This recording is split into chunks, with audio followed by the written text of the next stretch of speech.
We are back. We are back. We are back, ladies and gentlemen. It is the Super Trio representing Africa right now at the Apex Legends African Throwdown, brought to you by Northern Gamings. I am your host for today, Doctor Sid, as they call me, Sid, Doctor Sid, like James Bond. But I'm not here alone. I'm here with two amazing guys who are going to take us through the action today of semi-final Group A. It's action I cannot wait. It is Tendo Plays and Camille. What's up, guys? What up, big man? Happy to be here. Happy to be here. See, you got your energy. You ready for the Look, semi-finals, Dr. Sid? listen, Nigeria's in the semifinals. That's all I care about, bro. We in there. We made it by the skin of our teeth. It is super exciting. If you've been watching the tournament so far, you have seen there's been action, there's been agony, there's been pain, there's been oohs and ahs. And we can't wait to see what happens today. The herd has been thinned and it's going to be thinned further. So let's take a look at the schedule. Excited. Obviously, today we are looking at semi-final one of Group A. The semi-final schedule, we have 4 matches today, 2 maps. It's gonna be hot. Kings Canyon, Olympus. The matches are rough. The times you're looking at are rough times. We do start at 1 o'clock. We just have to see if the matches might extend a little bit longer or shorter, depending on how active players are, if you get what I'm trying to say. And up next, we're going to take a look at the standings right now. Obviously, you can tell everybody's been reset to 0. We are going back again to 0 because this is the semifinals. It is a brand new stage. But Camille, tell us about some of the teams on the standings so far. So today's group stage is one I'm really hyped about because I feel like this is the really stacked group. This is the group of death, so to speak, if we want to use FIFA World Cup terminology here. And of course, they're on top. We do see DNMK, who I do believe are the favorites in this group, but they're going to have a really rough time. We've seen Elite Gaming can kick it with the best of the best and show some phenomenal strengths as well. You got Blind Pickers also were in DNMK's group, so we already seen that they can push them a bit. And then you have teams like Elite Wannabes, Punk X, who are a super aggressive team and such. So even the favorites, your DNMKs, your Elite Gamings, in any fight they take that is not in the perfect position, they can get third-partied by some really good teams and be under a lot of pressure. Yeah, I think, Dr. Sid.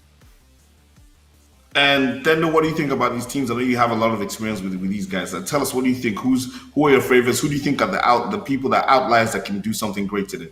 Yeah, I mean, as Camille said, this is a bit of a group of death. I did also express on Twitter that this group you have to look out for. I mean, DNMK, Elite Gaming, Blind Peakers, Elite Wannabes, Punks. I mean, just going at that top 10, that's, without the points already, is a little bit of, a little bit spicy. I mean, we've seen Royal Esports pop in and out doing a little bit of magic. Remember Lag in that fight with Underrated?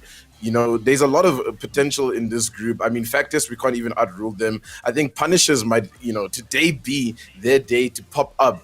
I mean, I'm really excited. I think there's going to be a lot of action all around the map, and it's a full lobby as well. So today we might see a lot of off-drop contestants, considering that no teams really know where they're going to land. Is Crash Site going to be heavily contested? Because we do know that, the top teams love to land Crash Site, the likes of DNMK. So yeah, it's going to be really, really interesting to see where things go. But honestly, my top 3 is DNMK, EGSA, and I think I'm going to go and say Punks. So, just to let everybody watching right now know that the teams in the top 10 will make it to the. Now, to get to the top 10, you have to get points. So, let's take a look at the points distribution and how many points these players need to make to get to the top 10. As we can see, first place gets 20 points, second place 14, third 10, and it goes all down 8, 7, 6, 5, 4, 3, 2, 1. But one of the most important factors that we've always talked about is the kill point. And the kill point has definitely taken some teams from zeros to heroes. Thunder, you definitely agree with me on this. Yeah, no, definitely. The kill points is kind of like for those teams that are really good with their gunfights, but they're kind of bad with their rotations as well as their positioning, right? So you're going to be looking to get a lot more kill points than maybe trying to get for that first place. I mean, if you get 20 kills, it's still technically you getting those 20 points you would have for first place, you know? So it's kind of finding the balance in the lobby of what is going to work. And I think that's just going to have to be something that we're going to see in game 4. Because I think the first game is really going to be everybody trying to feel each other out because there's some new people going up against each other. I mean, the likes of Blind Peakers and DNMK will know not to cross paths, and Crash Site is probably going to be one of those areas where people already know not to really go towards. So rotations are going to be very interesting. But yeah, man, it's going to be cool to see how everybody plays out in this first game, and especially the second game, because obviously it's a rotating map. So yes, first game you get to see and feel everybody out, but then you go again into a second game and have to feel everybody out on a new map.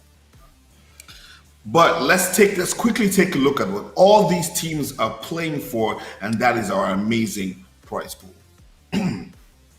Camille, what you got to say about these numbers, bro? Big numbers. We see that first place, the massive $400 prize pool, enough to buy a PS5 or Xbox Series X, guys. So it's a important prize there. Of course, third place also sitting at $300. Oh, sorry, that's second place. My bad. Third place $200, and of course fourth place $100. So anytime you're in the podium, you're making some good money here with the overall prize So pool there of was $1,000.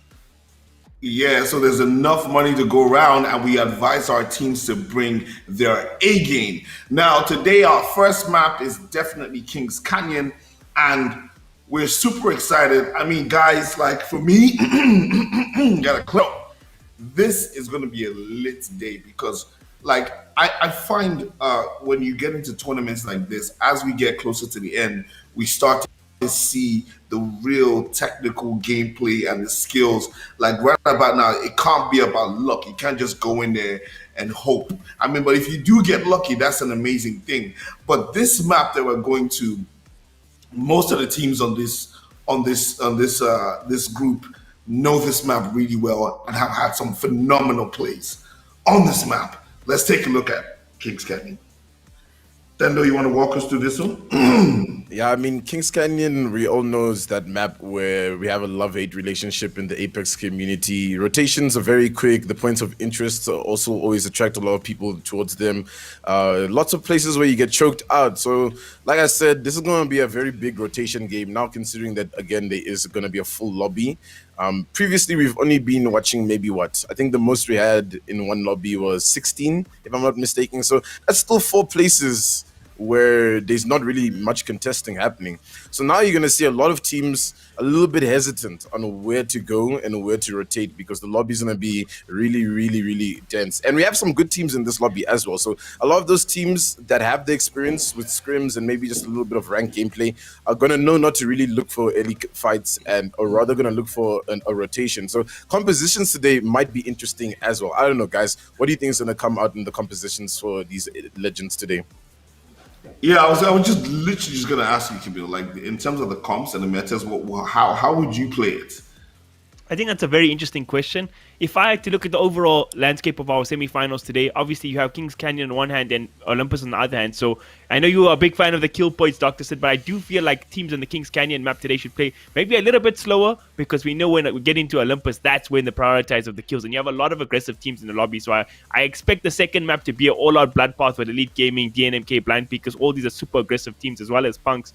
But in the first lobby, I would like to see maybe a bit more conservative approach. Maybe even pick like more defensive heroes like your cryptos and such. Not a big legend here in the South African Apex community, but I would want to see the more conservative comps in the first lobby. But then when you get to the second, you can see that classic like where Elite Gaming go for the Revenant, Octane, and Wraith combos. Those super aggressive ones I'm happy with. But let's see. I would go in with the more conservative approach. But then I'm not DNMK, Punks, Elite Gaming, all these guys. So what do I do? So you can have. I'm looking really forward. One of my favorite comps so far has been like a Wraith, Octane, and Revenant combo. Like literally go in there, disorientate the enemies, like, and you know when you watch the Apex Legends trailers and when they're bringing out new stuff, you see all these interesting gameplays with people doing amazing things. But to see some of those moves being done actually in this tournament, it for me is just amazing and shows how talented, how vast and deep the talent pool in Africa is. And one of the things that I'm most excited about this is that the Northern Gaming's Apex Legends Africa tournament gets us to put Africa on the map and expose the world to these amazing talents that we have on the continent and open up esports and gaming on a large scale. So I want to give a big shout out to the guys at Northern Gaming and the guys in the background for putting this together. It is so amazing. I'm super excited. I can't wait for this screen to just change, to just see Kings Canyon and that hovercraft just flying, and we'll just see, oh my god, it just happened, like I'm an abracadabra magician. Oh my god. Listen, ladies and gentlemen, this is the point where you can tell that the action is about to happen. This is how we say it in Nigeria, is about to happen, is about to go down, and a lot of teams are gonna go down. The question is, who is gonna go up? Ladies and gentlemen, my name is Dr. Sid, your host for today, but I'm gonna leave you in the very capable hands of these two not so gentlemen who are going to take you through the play-by-play and the blow-by-blow action at the Apex Legends African Throwdown, brought to you by Northern Gaming. Make sure you follow us on all our socials. Watch us right now. Twitch, Facebook, YouTube is going to be a mad thing. Ladies and gentlemen, take it away. Thank you, Dr. Sid. Ladies and gentlemen, as we said, this is the first day of the semi-finals here on the African Throwdown Nodwin Gaming stream, and this is the playoffs. I am beyond hyped, Tendo. What do you expect from the get-go we're going to see in this lobby? You think we're going to see 50-50s, or you think teams are going to be a bit more conservative this time around? No, I think I'm 100% calling a couple of 50-50s off the bat, because, unless these teams had a bit of a group discussion last night, like, hey, guys, I'm going to be landing here, we're going to be landing here, don't come this way, then I don't think anybody really knows where they're going to be landing. So I'm sure we'll see a couple of fights off the beginning, but, there's nothing wrong with that at the end of the day. It's like, you have to... If you have a set rotation, a set game plan, and it's based off a point of interest, because a lot of these teams will play off something like that, especially pro teams will be like, we land in this spot, we've got our rotations to set and set location for set and set zone, and especially if they get contested and they don't get that spot, it might shake up the gameplay a little bit, but I'm sure they have a secondary plan B. But today it's going to be a little bit crazy, man, Camille. Look, we've got the A-team, DNMK. We've got John Wick in the lobby, right? It's going to be crazy to see that. We saw the Elite Wannabes versus Punks, that final fight in that Group C, where it was almost a Punks W until everything just went south. The smokes just came in clutch in that situation. So there's a lot of potential that can pop up from this lobby if everybody plays it well. And it's a funny that this lobby has, I think, not about the better teams in the sense, but it's all the very aggressive teams, your Punks, your Wannabes, your DNMKs, your Blind Peakers, which is going to make for definitely exciting Apex, because all these guys just thrive on kills, not like the slower teams like OGC and Dark, where they play for the rotations, play for zones, they play a much more conservative brand of Apex Legends. But today we got all the run at you teams, and I'm super hyped to see. This map, obviously, King's Canyon, probably be a bit more composed game, but by the time we get to Olympus, my word, it's going to be a bloodbath. Yeah, it will be a bloodbath. And, it's a little bit different when it's a series of 4 top 10 qualifier, you know what I mean? Because it's no longer about, hey, guys, let's just feel it out and try our best. It's like we have to do our best at this point, because there's no second chances. If you're sitting game 4, later this afternoon, and you're in the bottom 5, you're gonna have to wake up, and that third game is gonna have to be a big game for you. So you just have to make sure these first 2 games that you play, you try and maximize as many points as you can, and you don't want to be finding yourself as one of those teams to be going down first. And you were saying it in the panel section of this broadcast as well. The top 10 teams, every team there, even going up to like 10, 11, 12, 13. All really good teams, so it's going to be very, very competitive who makes those top 10 slots. And in Apex Legends, anything can happen, so there's a lot of pressure, like you say, in these first 2 games to secure a decent amount of points, because come game 3 and 4, if you don't have that, you're going to have to go all out. You're going to have to go put on the DMNK cosplay and just run for kills after kills after kills after kills, and it's going to be tough in these kind of lobbies. Yeah, it's definitely going to be really tough in these kind of lobbies. And I mean, look, I don't want to make it like there's no protagonist right now, I think, for this first game. I think we have to just observe and see all the teams. Because as much as we want to say maybe DNMK is going to come up on top, we don't know if they're going to take up a fight in a good area and, get out of that fight. I mean, we saw in that first game in Group C when ATK was in a really bad position, they didn't end up winning. So that could happen to a team like DNMK, where a team like Blind Peakers, Elite Gaming, Punks is just playing a better rotation game than them because they might be a little bit too aggressive in the lobby. So aggressiveness in this lobby, like you said, Camille, with a lot of these teams might not be really good. So we might be surprised and find a team like Lag or Dark Esports who rather play that slow game, like you said, rather play for the end game, coming up on top just because there's so much chaos happening around them and they're just in a calm, cool, collected little building waiting to third party the final fight.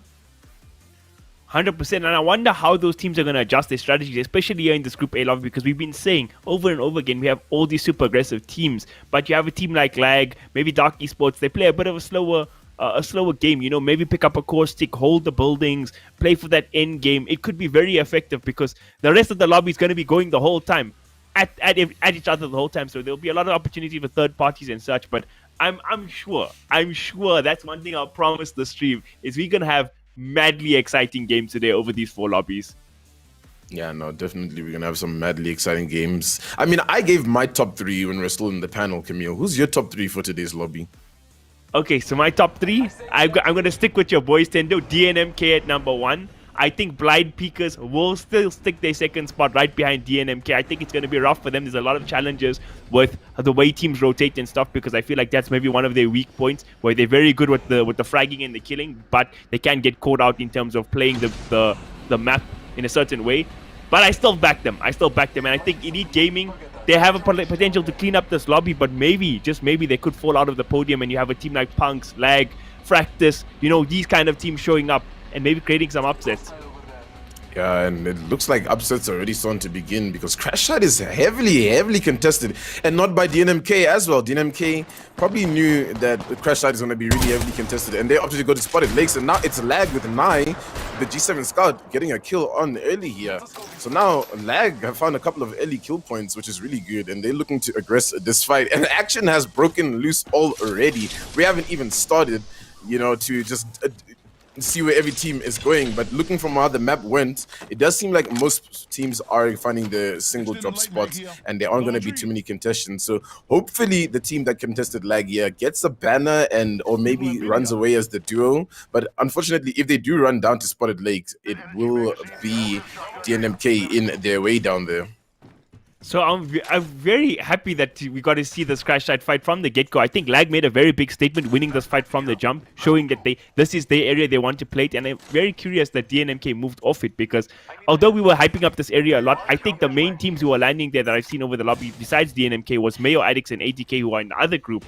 So DNMK may be adjusting, like using that 4D chess play where they're adjusting even for the finals, like they don't want to be contesting such high-level teams. They slightly wanted to adjust where they land for their POI, which is interesting. And shout out to Lag. We were saying that they play the zone, they play quite conservatively and things, but they got the first kill point on the map.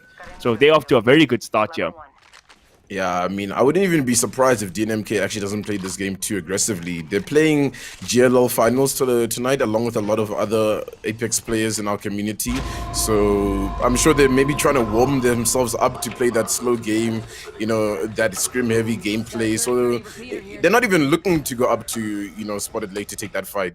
But we tune into Mafisi, who at Caustic Treatment, trying to get some loot there. That gold armor is really good at the caustic treatment. I mean, it's guaranteed every single round. So if you're that team that dominates caustic treatment, you've got yourself, some good armor, some good loot coming off the bat. I think the rotations from the south side as well of the map are really, really good most of the time. I mean, you've pretty much got access to both halves of the map, if you get what I'm trying to say here. You either take the left side, you go to salvage market area leading all the way up to like runoff airbase. You go to the right side, you got the repulsor, hydrodam area, labs. So I think whoever lands at that site is going to be really good. But now Blind Peak is looking to take a fight here, and they've just taken out one of the members. I'm not too sure of which team that is, but Lag is in there as well. They dropped Aquatic. It's going to be a big fight. Who's going to break it out? Blind Pickers in a rough position. This is one of my favorites going in, and they're going to be in absolute trouble. Your Gutbuster going to drop as well. Lag played to absolute perfection right now, taking out one of the favorites in this lobby. And this is what we were talking about, Tendo. But is it over just yet? Are they getting third parties as well? Looks like a lot of teams in the area. We see Beast of Hunt popped here by Night. They're on the hurry. They're on the run. But that was a huge pickup. Yeah, really, really big pickup. And it's just that power position on top of Crash side. I mean, you just know what is happening all around you. And there's no ways anyone can really sneak up on you at that top of spot, you know, because like by the time you get up there, they've spotted you out. They've also got the Bloodhound to get those scans in just for safety. If there's a little bit of paranoia amongst the team not knowing what's happening. So a little bit unfortunate for Blind Peakers there to get in that early fight. But it does happen. Elite Gaming as well, doing the things and stuff here. Punishers are not looking clean for that fight. Looks like they're going to be taken out. I'm not too sure if there's a member remaining, but that is an IO that does go down here to the hands of Jazz. And yeah, a lot of fights breaking in and out, a lot of rotations being cut off as it would seem. The zone's a little bit central, if I'm not too mistaken here. Checking, it's cutting off at bunker. And yeah, I mean, we'll see just what the next fight is. Camille, what area do you think right now is really, really just, you know, congested with a lot of people? Yeah, we see already it's been a very fast lobby. We'll see how all these teams rotate in. Looks like the side of DNMK is going to be rotating from the east side. We see a lot of teams on the west side there. It is going to be quite central. I think we'll have a bit of a calm now as opposed to what we're having there on the edge of the zone. But man, oh man, just the difference it makes having like playing in the lobby where all teams are of a certain quality, where we saw Blind Peakers almost clean up most of the lobbies they played in the initial group. This time round, they take one bad fight and a team with the quality of Lag has just swooped in and taken them out. I think that's a massive statement. Lag feeling themselves right now in this lobby. They're making some big moves going into this end game, or the mid game rather. Yeah, and I think Lag came as a bit of a surprise, even to you and I, when we were, you know, casting. We all of a sudden saw them play the game, you know, playing their rotations well, taking some good fights. And now look, they're in the semifinals showing off what they've got. And Real Esports sitting here at the top of Salvage. Spots a little bit of a fight here, taking a couple of shots. They're looking to get a little bit aggressive here. The jump pad is sent out. Punks is unfortunately without a member today as well, so this is going to be a little bit of a tough one for them. But look at these shots coming from Calder with the R301. He's going to be able to kill this person. He's going to get him out of the sky. Luckily, Tremble is able to get that person out of the sky, so they will make this aggressive play right now. They just got to be a little bit careful. He goes up back to the high ground. He's going to try to get this battery off and heal, and the Gibraltar ulti behind them, not doing too much as they are on top of this root and are sitting comfortably. And things are just calming down with that fight as they try to get their bearings. Oh. Oh man, the 2 versus 3 Punks, even though all odds are stacked against it, they managed to get full team wipe here.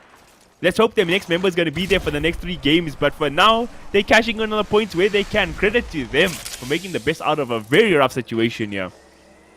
Yeah, and I mean, look, it's been very, very, very hectic so far. I mean, there's been so many fights around the edge of the zone. I'm pretty sure no squad has really rotated towards that center zone, as we can see some more fights breaking up on the edge over here, and that's going to be Factus going down to DNMK. And I thought Factus might, you know, be a little bit troublesome in this lobby, but it does seem like DNMK snuffs them out on their rotation a little bit too early, and they're not prepared for that one. And sometimes you don't know who's rotating in front of you, you know. You might think one team is landing on the opposite side of the map, but they just all of a sudden all the way on your rotate, and there's nothing you can really do about it. And I wouldn't be surprised if that's the lost member. In fact, it's just trying to run away. But it does look like Clutch gets stuck. And this is what we're talking about, Camille. Sometimes you just don't know who's next to you, and it's Elite Gaming on DNMK right now. DNMK in a bit of a tough position. Archuli's gonna have to send out a couple of shots. The Rev ulti's also been popped, so now they have to face these guys 2 times in a row. That is the number 1 and number 2 seed duking it out here, and it looks like the 2 seed Elite Gaming have the advantage here. They timed their third party to perfection, and can they clean up DNMK? We're about to find out. It's 2-on-3 engagement. I'm not sure if DNMK managed to get the heal off, but Vias, the John Wick, he's ready to put the pressure on, and his team is in the area. They do get looking to recover the banner, and they're going to try to take this fight 2-on-3 here, just so they can get the banner back. We see the run in here by Tenchi. Can he get it off, or is Elite Gaming going to punish? We're about to find out, Tendo. The tension is real. They're going to go in 63 shot here on the massive margin. Going to get brought down though. So now it's a 2-on-2. Vias looking to bring down Techi. So it's actually a 1-on-2. One last player left, and DNMK about to be eliminated from the lobby, but what a costly fight for both teams. Elite Gaming, if they could get third party now as well, we're going to see the heals on here. He's going to hit himself up, going to try and get the reses here. No other teams in the area, but what madness, Tendo. The top two teams right off the back. There is another team, but Jazz Jurek is trying his best. He's going to get the heal off here. Oh man, he should get it off. He is able to get Fires up. The zone is taking him down, but I'm sure he'll be able to recover from that situation. And we just can't rest. We can't even talk about that fight because there's just another fight that's about to break loose, and Royal Esports are trying to gatekeep a team coming into the zone here at this choke point. And Alfron's just trying to find an angle, but there's no angles really for him to work with. He's also got that Kraber, so that's going to be good for an entry frag if he can get that. But it does look like they're going to opt to rotate and get this high ground on top of the cage. And I mean, Elite Gaming right now are still in the fight. And look, it's just Jeezy coming back to see what he can pick off. So that was a little bit too easy for them. And look, Elite Gaming played that so well against the NMK. Wait, they saw the fight breaking. In the lobby. Yeah, what it does look happening? like Scares in the lobby. I think he survived that final fight with blind peekers and he was able to get out. So he's just trying to play as a solo warlord right now. And we know Scares able to do the solo warlord plays, but now we're tuning into Innovative Crimson, who are about to go down. Rise is just trying to take some shots with the Eva 8, not connecting too much. It's just up to Kaiju, who's trying to climb the roof and just gets beamed off it.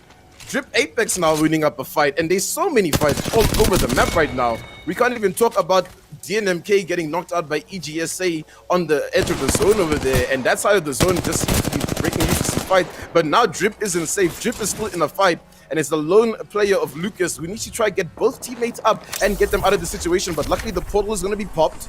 Try to get them into some cover. And Mafisi, the team that had an opportunity to play slow this game, actually have a chance to chill. And they were struggling in the groups in a lot of rounds, but now they've made it to the top 14 here. And a lot of these 14 squads do not have a full 3 players. And Mafisi could be in trouble here. Man, oh man, Tedo, like you said, zero time to rest. Fights all across the map. So much action. The Punks guys even got more kills going on there. Scare still doing crazy things. Man against the world. I don't know if he got his team healed. No, he's playing by himself. He wants that title of John Wick. He wants to be the boogeyman of this lobby. Yeah, Mr. Terminator, I mean, he's playing Pathfinder, am I right? So he's just running around the lobby, running around the lobby, trying to grapple through and pick off whatever fights he can. And I'm sure he was trying to look into that Drip Apex fight that just broke up, but it looks like he's not up to rotate away. And I think he's taking a really good rotation here as well, because a lot of the teams that we saw on this side have also rotated into the cage area. Lag now on the edge of the zone here, forming up a team that's just trying to run away. And Nice gonna throw a nade. It might just actually be one person stuck in that corner there that they're just trying to get out of this. The scan goes through. No, it is 2 hostiles. The Savvy's taking a little bit of damage. Gonna have to drop that dome up. The fight is in a very open area, so they need to be careful because a third party could be looming. We do know that EGSA was last seen close to this area. I actually wouldn't be surprised if that's EGSA in front of them right now. Player Flesh in front of him. They're just trying to coordinate this fight as well as they can. And oh no, the Octane player takes a lot of damage. They need to be really careful. Yeah, this is Elite Gaming actually coming for the flank here as well, I think. Good read on the map there, Tendo, understanding which team makes the rotation there. And Lag, you think they were the team in a more healthier position to fight there. They had the Spitfire with 3 gold attachments. I think that long range battle would be in their favor, but EGSA showing their strength here, making massive moves here in the opening lobby of this semi-finals day 1. And now Darkest Night, they're going to get caught out with just 1 player left. How is he going to escape out of here? He's going to throw grenades. He's going to try hold his doors here. Throws another one. Is it going to be enough? He's going to try fight. Gets off the Spitfire shot, but not going to be nearly enough. He gets taken out as well. Mafisi playing a good game this time round, showing up on the bigger stage here. Yeah, and I mean, look, it's because the lobby is full. It's because there's a lot of competition in the lobby that you'll see teams like Mafisi start to perform. I think in the group stages, it was just a little bit too difficult because there was a lot of room to move in the lobby. And you can clearly see now there's not enough room to move in the lobby because everybody's fighting here. Elite Gaming's on a bit of a rampage here. They're just going to try to find out as many kills as they can. And I think Elite have read the kill feed quite well, you know. They know that Punks is running as a duo, so that's not too much of a threat. Blind Peekers has gone down. Lag might be a bit of a competition for them, but they know right now, as it stands, after taking DNMK out, they're probably the most formidable force in this lobby, so they can kind of control as much of this lobby as they want, and that's exactly what they're doing. It really did feel like that fight was the turning point between DNMK and Elite Gaming. The winner of that fight could be the one to take the lobby, but it was touch and go for a situation because there was a threat because it lasted so long with the quality of the team that Elite Gaming could have got rotated on as well. But the fact that they made it out of that, they feeling confident. And the favorites we pinned at the start, Lag, who were at a monstrously good start to this game, had great loot, also had to back out from a fight from EGSA. So I guess the confidence is all now on Elite Gaming here. But hopefully Lag can compose themselves. Maybe they can make a comeback. A lot of teams still here, but not that many players because people are dropping like flies. We see Lucas getting a kill there on the kill feed as well. And look at this long-range tracking here from Mr. Vyaz. Oh, John Wick. And this is, remember we were talking about this gun last week in the broadcast with this Vault. This is why it's good, because even from all ranges, it's kind of like, you know, the energy equivalent of an R301. It's very effective. Yeah, it's really is effective, and it's so versatile as well. I mean, close range and, you know, medium range is where it mostly dominates, but you can hit those long range shots once you put that bruiser on top of it. You know, if you're really good at the tracking it, it's just going to be a Kraber shot in the air, and he just misses it just a tiny little bit.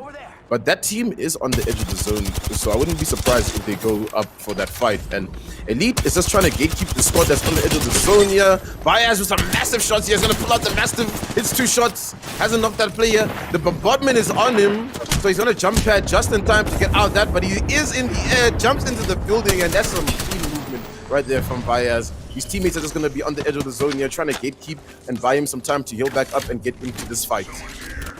And that is a perfect example of great team play. Players understanding their role there, because Vyaz was a big distracting there, taking a lot of jumping and being aggressive. And the minute he was on a retreat, they're trying to pressure him. And you just see Margin and Co. there on the sidelines, covering him, bringing down opponents. Very effective work from Elite Gaming RSA at the moment. And you see Mafisi, a team who is doing well, in huge trouble right now. They're going to be eliminated. And Elite Gaming under a lot of pressure here, right next to the edge of zone. We see Margin dropped already. Which team is third partying on them? I'm not even sure. Yeah, it's just like, if you fight in this lobby, someone's there ready to third party you. It's just like, don't fight at this point. It's kind of awkward, you know, but it does look at it. It is Lag that's at the top over here looking at Elite Gaming. So this is going to be a little bit difficult for them because they are both caught on this rotation. And Lag does have the high ground over Elite Gaming, but we do know that doesn't stop Elite Gaming from making their rotations. And it does seem like they're going to go through this tunnel and opt for the long rotation, which is the smarter play here, instead of trying to cut through the same, you know, way that they probably will find Lag. I think Elite know that they've taken a lot of fights now, and they really need to just play for this end game. Lag has also opted to just go the opposite way and not run into Elite Gaming. So now these two teams are on opposite side of the map. That zone is doing a lot of damage. So anybody that's caught out of this next zone is going to be in a lot of trouble. So what do you think? That was the correct play by Lag to take off the foot off the pedal against Elite Gaming there, because it kind of, I think those are, again, the biggest threats in the lobby. Don't want to discount Royal Esports who have the Kraber. Is he going to make the shot? Waiting. Oh! Easy money. You love to see Kraber shots, you know. And there's nothing you can really do after that. You're caught in the open. The shot's going to come through. And even if you don't go down to that shot, the teammates are there to just spray you down, you know. So it is what it is. You know, top 7 placement for that player, so not too bad. Scare is still alive. What? I don't know how he does it. He's always in these situations. But now it's tough for him. And it's a 1v1 here. And Scare wins the 1v1. The player drops down onto Scare thinking he's going to win. And Scare just takes him out with the flatline, easy peasy. And Scare, I think, is on a good rotation here because a lot of the teams are caught in front here. But now it looks like Drip Apex goes down to Elite Gaming, who have rotated on the opposite side and now making their way into the zone. So now it's Lag, Elite Gaming, Scare running solo, and I'm not too sure who that third might be in this. I believe it's Royal Esports. Is it Royal? Yeah, it is Royal Esports. It is indeed. It felt like they've never dropped the high ground this entirety of the game. They've just made so comfortable. Let's see how they manage to clutch out here in the end game. But this is what we kind of want to see. The 3 best teams in the lobby so far. Elite Gaming under pressure already. We see Vyaz crack. Should be able to get a heal off in just a jiffy. And we could see all teams rotate here, because even any team who's not involved in this fight is going to want a third party. This is the moment. This is our end game, Tendo. Yeah, it is the end game, and this end game circle is a little bit painful for anybody that's going to be caught inside this valley on the low ground here. And if that is Royal Esports under that little cubby, they are not safe at all. They need to find a way to get out of that tough spot. Oh no, Royal Esports is actually sitting just below EGSA, I think, if I'm not mistaken. So everybody's calming down in this lobby. Lag is sitting on the top of this opposite high ground. So it's just scared that we're unaware of on what position he might be playing. So is this solo down here? No, that's the team of Royal Esports. So one team above them right now is Elite Gaming. They need to be really careful. You know, they're just in a tough spot, I think, Royal, where they are, Camille, because the two high ground teams, which is Elite Gaming and Lag, have LOS in a sense on them. You know, Elite just needs to peek down, Lag just needs to peek over, and they might be dunzos. Thankfully, they do have a Gibraltar for that extra cover to buy a little bit of time, but for how long is that going to help them? That is a very good question. Elite Gaming, they have played a bit of a slower lobby. And they've had I said they had the high ground for the entirety of this game, but now when it matters most here in the end game, they are caught at the low ground. And look at these shots come out. Jazz Jurek very accurate here without 301. Going to be putting on a lot of pressure. There's going to be a battle of resources for now, but the ring's about to close, and we're going to have to see rotations being made. Yeah, and I think the Royal is maybe trying to fight Elites. It looked like they wanted to. That was kind of the play they wanted to go for, but it doesn't look like it's going to work too well. But now I said that, Royal was in a bad position, but it's actually Lag who are caught in a bad position because they have to drop from the high ground first compared to the rest of the teams. Thankfully, Nai hasn't gone down just yet, so they're still alive in this one. The low ground right now is where everybody is, except for Elite Gaming. Somehow Scare somewhere in this, and that has to be Scare coming in from the background, and Elite is going to take him out real quick. Feels bad. Just didn't have a place to rotate now in the end game, but I was really pulling for him. I was hoping he could be the guy who came in here at the end, pull a similar stunt to what Vias did to clutch out the game. But regardless, he got top 4 placement for his team, and he was playing by himself the whole game as well as 7 kills. So for me, he's the lobby MVP regardless of who wins this match. He already played like an absolute beast. But let's see who clutches things out here. Elite Gaming, like you say, still have the high ground. They have the advantage here. Lag in a decent position now. They're under a bit of pressure, and they do have the peacekeeper, so if they can get an up-close and personal fight, they will have an insane amount of damage. The R99 is shredding through enemies there, but it's touch and go for the moment. 3 teams left. Yeah, and Camille, this is one of those fights where, okay, they're gonna pop the Rev ultimate. I think they're gonna try send this. They're gonna go for it. Yeah, they're gonna send it. Jumping forward there. It's a bit tough in the valley where everybody can see you to try to go for that play. I think they should have saved that Elite. I think that was a little bit, premature. But it does look like they're gonna drop down onto Royal, but not capitalize too much from that. And yeah, I think that's just a bit too early to use that. I think looking at how the zone is gonna be closing, they had enough time to maybe push Lag as the zone is going to be closing, considering they have to move first from this zone compared to the rest of the teams. So we're just going to have to see how this one goes. Royal on the low ground, Elite just above them, Lag on the opposite side. The crossfires are going to be available for both teams on the high ground to some degree onto Royal Esports, but now it comes in. Vias taking a couple of shots down, takes a lot of damage, needs to be careful. The R301 from Jazz, and Jazz goes down from his back from Alfred, and now this might be good for Royal Esports. They might try to play up on this, but the golden backpack res is coming through. Lag still in decent position. They're going to be rotating on. There's a lot of pressure here on the side of Elite Gaming. You can see Jazz Jurek already down. His Vias can be able to clutch this out. We've seen him do it in the past, but Nias, he brings down Elite Gaming. They in the zone right now, but can Royal Esports get the final win here? Lag in a decent position. Royal still sitting much healthier. Actually, Lag is the one with all the HP, and now they're going for it. The Peacekeeper getting put to work. He missed one shot. Savvy has to reload in a horrible position, but they do clutch it out. Lag is the first game of the semi-final champion. What a game from them, start to finish, Tendo. They were styling this game. And I mean, look, in the beginning, we saw them in Crash Site take that fight with confidence. They weren't afraid, and you can just see that level of confidence come through all the way till the end of the game. The rotations were on point. The fights they chose were on point. And I mean, look, I thought Elite had that one based on their position. I thought Lag had to rotate in a little bit faster than them, but it does look like, you can't count out Royal Esports in that situation, because ultimately Royal Esports getting that knock onto Jazz opens it up for Lag, because then all the attention is taken away from them, and all they need to do is swoop on over and clean everybody up. So shout out to Lag. That was a really good game from them. I just saw action from beginning to end. Now, just as you guys predicted, this lobby was filled with, I want to say, elite gamers. and it's so crazy how these guys are putting on a masterclass in Apex Legends. Now, teams popping up, the rotations, I mean, the 1v1s, the solo plays. I mean, this was action packed round. Camille, what do you say?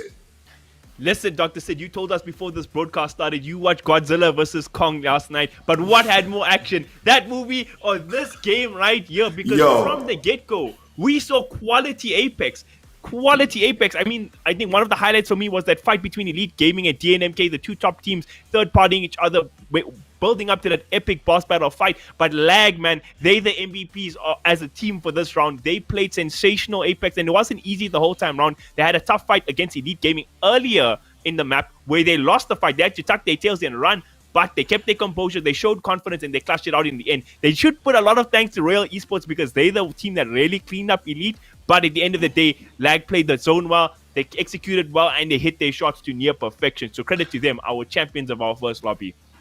Definitely big shout out to LAG, champions of the first lobby, first match of today, the semifinals at the Apex Legends African Throwdown. What I'm super excited about is who do you guys think, first starting with Tendo and then Camille, who's going to be?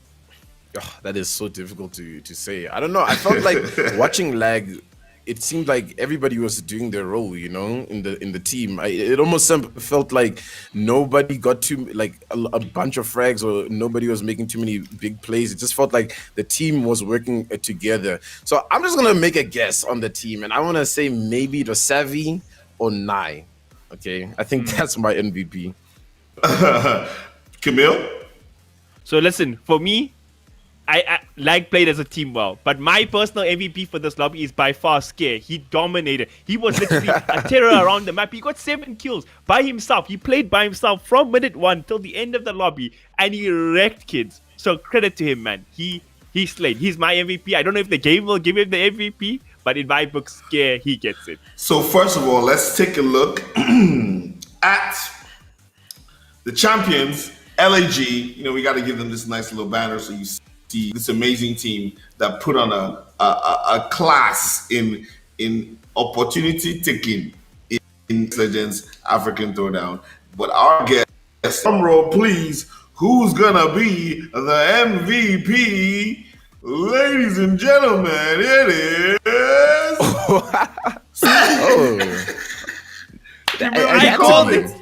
Actually, that to be, I guess. Man.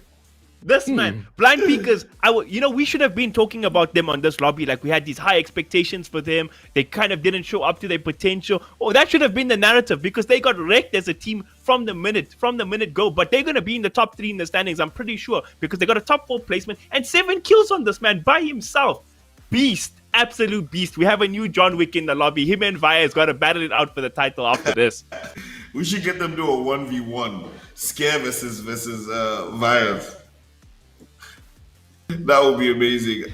So we're going to go quick break, and then when we come back, we're going to look at the standings and prepare for the next set of games, Apex Legends African Throwdown. I am Dr. Sid here with Camille and Tendo Plays, and we will be right back with more Apex Legends action.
Yeah, yeah. Bring it on. Bring it on. We like Ladies Mortal and Kombat, Dr. gentlemen, Sid. it is. See, listen, I'm just telling you that's what happened in the first game. It was like everybody throwing it down. It was punches, guns, bullets flying left, right, and center.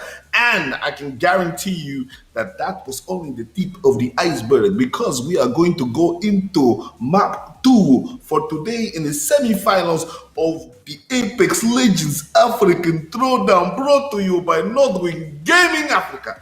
Listen, ladies and gentlemen. Oh God, I'm super excited. I have to calm myself down. Let's shout out to Thendo and Camille in the building with me. And these guys have called some amazing plays and some amazing stats. But let's take a look at the actual stats. Very quickly, let's take a look at the standings after the first map of semifinals 1. Woo! Look at that. That is Camille. some serious business. I was just wrong on my prediction. I said Blind Peakers are going to make it onto the podium, but they were 1 point short, and Royal Esports were ahead of them, but still fourth with, not even Blind Peakers fourth, Scare fourth. That's it. Great podium. Elite Gaming, as we see, second place expected, but lag, man. They were the standout team of the lobby. They played the best Apex to be in that position, so credit to them being first, but look at the competitiveness. Royal Esports, a team we hyped up before this, they're doing well, and I think the biggest thing for me, other than DNMK having a rough time and falling just to 10, is that Punks, they got top 6, right, Dr. Sid, but they were a player down also. They had a disconnect or something. I'm not sure what had happened, but with 2 players, they got 5 kills in the lobbies and they got a decent placement. So mad credit to them. They really styled it. I feel like a lot of teams should be scared of them going into this next lobby. Tendo, I just want to ask Tendo a question. Tendo, what do you have to say about DNMK in 10th position? Yeah, I mean, it's a little bit unfortunate, coming off first game, as especially the favorite of the lobby, and coming up as a 10th position. But I mean, looking at the NMK, they're probably not too phased about it. I think they just got on to the wrong fight on that side of the map. And now that they know for the next Kings Canyon game that Elite is probably going to be rotating around that area next time, they probably won't take that fight up. They'll probably chillax and wait to see what, fights break in front of them first before they get too involved, and probably look to be the third party instead of getting third party. But I mean, look, it's a new map now, so it's a clean slate for everybody, and we'll see what can happen. I mean, shout out to Elite Gaming. They're the only team that dropped double digits kills in that lobby, so that's pretty big for them. Even though they don't get that win, it still gets them a lot of points. But I mean, those placement points obviously for lag come up on top. They only got 8 kills compared to Elite's 12, and then they get the extra 20 points for first place and look sitting at the top of the table. So for lag, it's a pretty comfortable day so far. So, I mean, but, as we said earlier on, the top 10 teams make it into the finals. So DNMK right now shouldn't have to be too worried. People like Fractus Gaming, who sort of dropped out of the top 10, are the ones that need to be worried about, making it up that ladder as well. But then again, we are moving into another map, Olympus, which is a totally different play style, totally different strategy, different types of rotation. And Thendo, you are like the man when it comes to Olympus. Like talk us through. Obviously, you've mentioned some things about some of the teams and what's expected of them in the second map. But what do they really need to do, and who needs to step up heavy to get into a top 10 position and be in a good place to be in the finals? Yeah, I mean, look, we have to look at DNMK stepping things up. Blind Peakers needs to step it up and not drop down to just Scare. I mean, look, Scare is amazing, but he'd be more amazing with, a couple of teammates backing him up. And I mean, his teammates are really, really cracked anyway, so it's not ruling those guys out in any regard. But yeah, I mean, if you're a top 10 right now, you need to... Look, I think this first game is going to be similar to that. This second game is going to be similar to the first game in regards to like not really knowing where everybody's going to be landing right now, and rotations are still, wishy-washy, who you're going to face. So maybe teams are going to be a little bit more cautious, especially after seeing how explosive the lobby can be. I'm sure people are going to try and calm things down. And I mean, yeah, Olympus, third party heavy, especially. So if you're caught fighting on this map, odds are I feel like the whole lobby is going to get into that fight. And look, I mean, Camille, I hope you're ready, because we might not be able to breathe in this game because the play-by-plays might just be crazy. Listen, I've been letting you talk this whole time. I've been saving my breath, Got my asthma pump on one side and the breathalyzer on the other. I'm ready to go, man. I'm ready to go. But Ladies and gentlemen, I hope all the other teams that are not competing today are watching these fights and these battles, because you need to take notes and prepare for your game for the next set of semifinals. Ladies and gentlemen, my name is Dr. Sid. I'm going to leave you in the hands of Tendo and Camille. Camille, take it away. Let's see what happens in the next step of battles. Thank you so much, Dr. Sid. We are about to go into our second map here for the the African Apex Throwdown on Olympus. This is going to be hype. We saw an amazing, a truly amazing first game here to open up the level of the playoffs. But I feel like, Tendo, this map and these teams all going to be hungry to even show that performance up in game number 2 here. Yeah, I think everybody's feeling a little bit hungry, and we're going to see that hunger come through with a lot of these teams. And yeah, I'm curious to think of, I can't even think of where to see some of these teams landing. I don't know. Look, I'm thinking the hotspots are going to be Bonsai Plaza, Estates is going to be looking like a couple of teams are probably going to contest that. I think Docks, because Docks is so on the outskirts, teams are going to be like, look, no one's going to land Docks. I think we might have this place for ourselves, and they might get contested. There's so many, and I spoke about this a while ago, points of interest on this map where they're so good. Everywhere is a good spot. It's going to be really hard to see where these teams are going to be playing. But we are into this first game. Yeah, African Throwdown semifinals weekend, Group 1. And they are launching in to the battlefields of Olympus. We'll see how things go. Hopefully we see no 50-50s. I'm watching for Punks, I'm watching for DMMK, and I'm watching for Blind Peak, because I feel like those are the 3 teams that did not live up to their standards, did not perform to the way they could. Actually, no. I take back. Punks overperformed, but they weren't at full power. This time around, same goes for Blind Peak, because they had a great scoring points. They got a lot of kills, whatever, but this wasn't the full team playing. It was just standalone performances from the players. So from a team point of view, I want to see these 3 teams show up particularly. But Elite Army Wannabe, we never got to speak about them. They made it quite long through the game, but they didn't get that many points from placement, and they didn't get too many kill points, because the first fight they took, I believe it was up against the Elite Gaming main roster, and they just got decimated because Elite Gaming obviously made a great rotation. I think they really played up to standard last game, Tendo.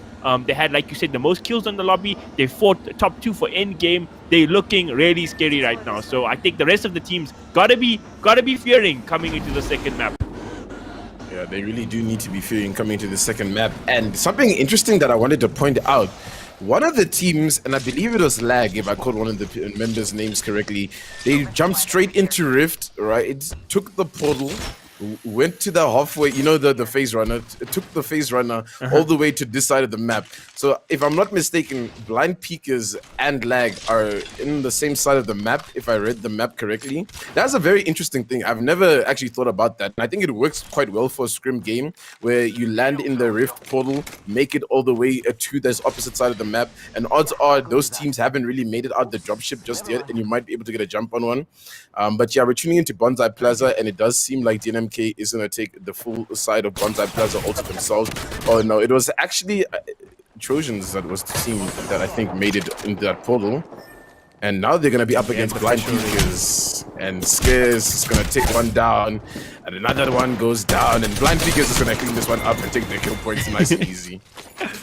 I was actually hoping that was the case, because if Lag was here, it would have been great for Blind Peakers, because they could have got payback from the last game, because those were Lag was the team that dropped the 2 members, Aquatic and Gutbuster, from Blind Peakers. But I feel like that would be too hype for the lobby to just start things off, right? We've got to build up the anticipation for that rematch, Yeah, we definitely need to build up that anticipation, And it looks like it's a bit slower this game so far. Besides this early contestant, things are a little bit slower.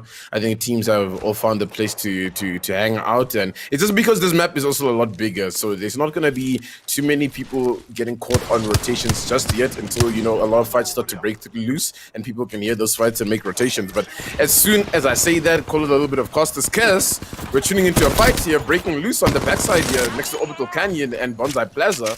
And it looks like Innovated is trying to get into a bit of a fight there. Kaisi is one of the members that have been taken down on the opposite end, and DNMK is also close here, so they need to be really, really careful. It does look like Punishers is not having the best side of things, and yes, it was Lag that took that rift, so I'm not too sure where Trojans came from. Maybe they did land Hydro off the beginning or whatever rotation it was, but Lag was that team that took the phase runner, made it all the way to Elysium to get this lead. But it's unfortunate that one of the players has disconnected and they really need to get things together. Royal Esports now on the opposite side. Yeah, the Oasis taking a couple of fights, and yeah, look, the fights are breaking loose. I thought it was going to be a little bit slow based on how things were starting off, but it does look like we're going to be having another action-packed game here, Camille. Tendo, I'm only going to contest one thing you said. You said that was a caster's curse. I disagree. It was a caster's blessing, because this is what we want to see. The hype. And look at this tracking coming out from Mordecai. Cracked the armor there. Not enough to bring the opponent down there, but he probably will from this highlight. The flatline getting put to good use, and they do get the down. Nice pick off there. Yogis had a very rough time last lobby. They got eliminated very early on, but this time they're going to find themselves a kill on Lucas there. So that was a team who did very well in the last lobby. I can't remember the team's name right now. We got a lot of teams and a lot of action going on, but I remember Lucas and the boys having a good time in the previous game. Now, Blind Peakers, they're looking to play to their strengths. They're going to play aggressive here, willing to take fights. Last round, they did get caught out of guard, but this time they're really looking to show up. And Lag, they have one member down already. Are they going to survive here, or they can get brought down? Look at the revenge. Blind Peakers come out. They bring down the previous champions. This is Apex Legends, Tendo. It's so volatile. You win one game, and you get thrown out the next. And you said it perfectly, honestly. I was literally about to say that. Welcome to Apex Legends was on my mind. And I mean, look, LTT is trying to come in here and be a bit aggressive onto Blind Peakers, but it's not working out for them as Leaf goes down. So it's just up to Turbo to try to do some things, but he does manage to get one knock. Gutbuster takes a lot of damage. So now Scare is going to have to try and buy some time here for Gutbuster to get this heal off, but the dome does pop off, and they are going to be able to get this dome res. Luckily, it is a 1v3 at this point, so there isn't much pressure onto Blind Peakers right now. They just need to get themselves together, and it does seem like that Octane player is going to jump away. And Factus Gaming is going to fight as well, and Factus is out!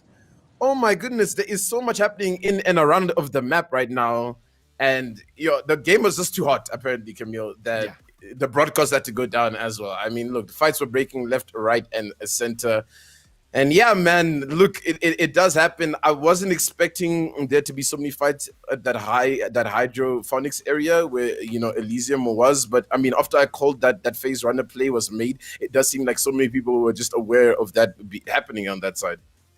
Listen, as a gamer, I love to complain about things. That's what we do best. Cry about our games all the time, but this time, can I really blame the server for overloading after that much hype and action? I think we overheated the thing. It's like we say in Africa, it's hot. It's hot in Africa. When you come to Africa, you have to be ready for the weather. And I don't think the Tema was ready for this amount of heat that was going to come from these players today. But like we do in Nordwind Gaming and Apex Legends African Throwdown fashion, there's going to be a reset. The player's going to come back, and we're going to get the action back up where it ended and it started. This is going to be a good prayer answer for some teams who probably got dealt heavily in this first set of exchanges. So they're going to be happy to come back and get a reset. So I'm going to go to a quick break, come back, reset, and give you. This is still Apex Legends African Throwdown with me, Dr. Sid, Tendo, and Camille. See you in a jiffy.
Hi guys, welcome back to the Apex Legends African Throwdown with me, Dr. Sid, Tendo and Camille. We've had a general server crash, Apex EA, you know it happens, it's technology. But we are back and we're ready to take you back in to the map of Olympus where our competitors are fighting for top 10 spot to make it to the finals of our amazing tournament brought to you by Northwind Gaming Africa. I have two amazing guys here, Camille and Tendo. Sorry.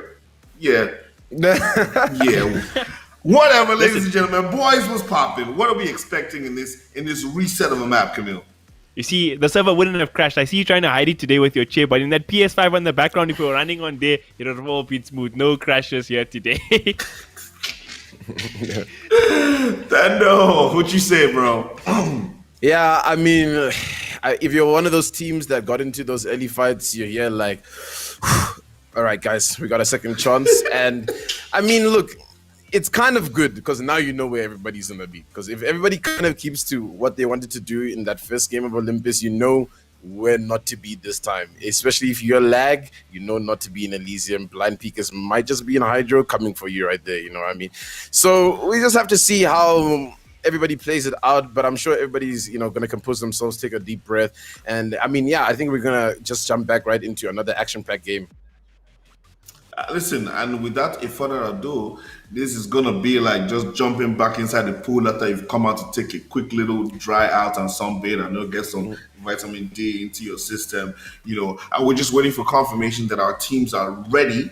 And once we get that, we're gonna be flying over Olympus, take another little overview. As Tendo has pointed out, people can change their plan or the way that they were going to arrange themselves, because people landed now and they saw things happen and decided to okay, that's not gonna work because this guy was there. I'm gonna try to go this side. Ladies and gentlemen, my name is Dr. Sid, leaving you in the very capable hands of Tendo, who plays, and Camille Chikte as he walks you through the blow by blow of the action today. It's the Apex Legends African Throwdown. You don't want to be anywhere but here with me, the guys, and Northern Gaming Africa. Thank you very much, Dr. Sid. We're going into the refresh of map number 2 here. And if you like esports, y'all will be counting your blessings because that was not a great start coming off the back of a championship for game number 2. We saw teams getting their revenge, taking them out. But we do have a fresh map. That's all in the past right now. Everybody has a chance to jump in again. Do you think teams are going to make those adjustments? Be like, okay, this team went here, this team went there. Or it's going to be a case of, this is my spot now, Tendo. Yeah, I mean, look, I would like to see a bit of a change from certain teams. I don't think it's bad that, we saw the fight against Blind Peakers and Lag. They're not technically in the same point of interest, so it wasn't really much of a contention. It was more of a rotate. It's just that it's unfortunate that Hydro and Elysium are literally next door to each other. Just like that, you just jump over, zip up, and you're there. So maybe one of those teams might opt to go somewhere else. But yeah, look, I think you mentioned Elite Wannabes from your last game, who we just saw in Power Station. I want to see a bit from them as well, because they were really good coming out of that lost game in Group C, and we haven't really seen any fire from them just yet. I think there's a little bit of action for them there in Power Station when we started things off. But yeah, I mean, look, I'm not too sure. Camille, do you think anybody sort of tries to shush things up, change it up? I mean, Punisher's also got knocked out pretty early there. Is Punisher's going to maybe be like, okay, guys, maybe not that place. Let's go somewhere else.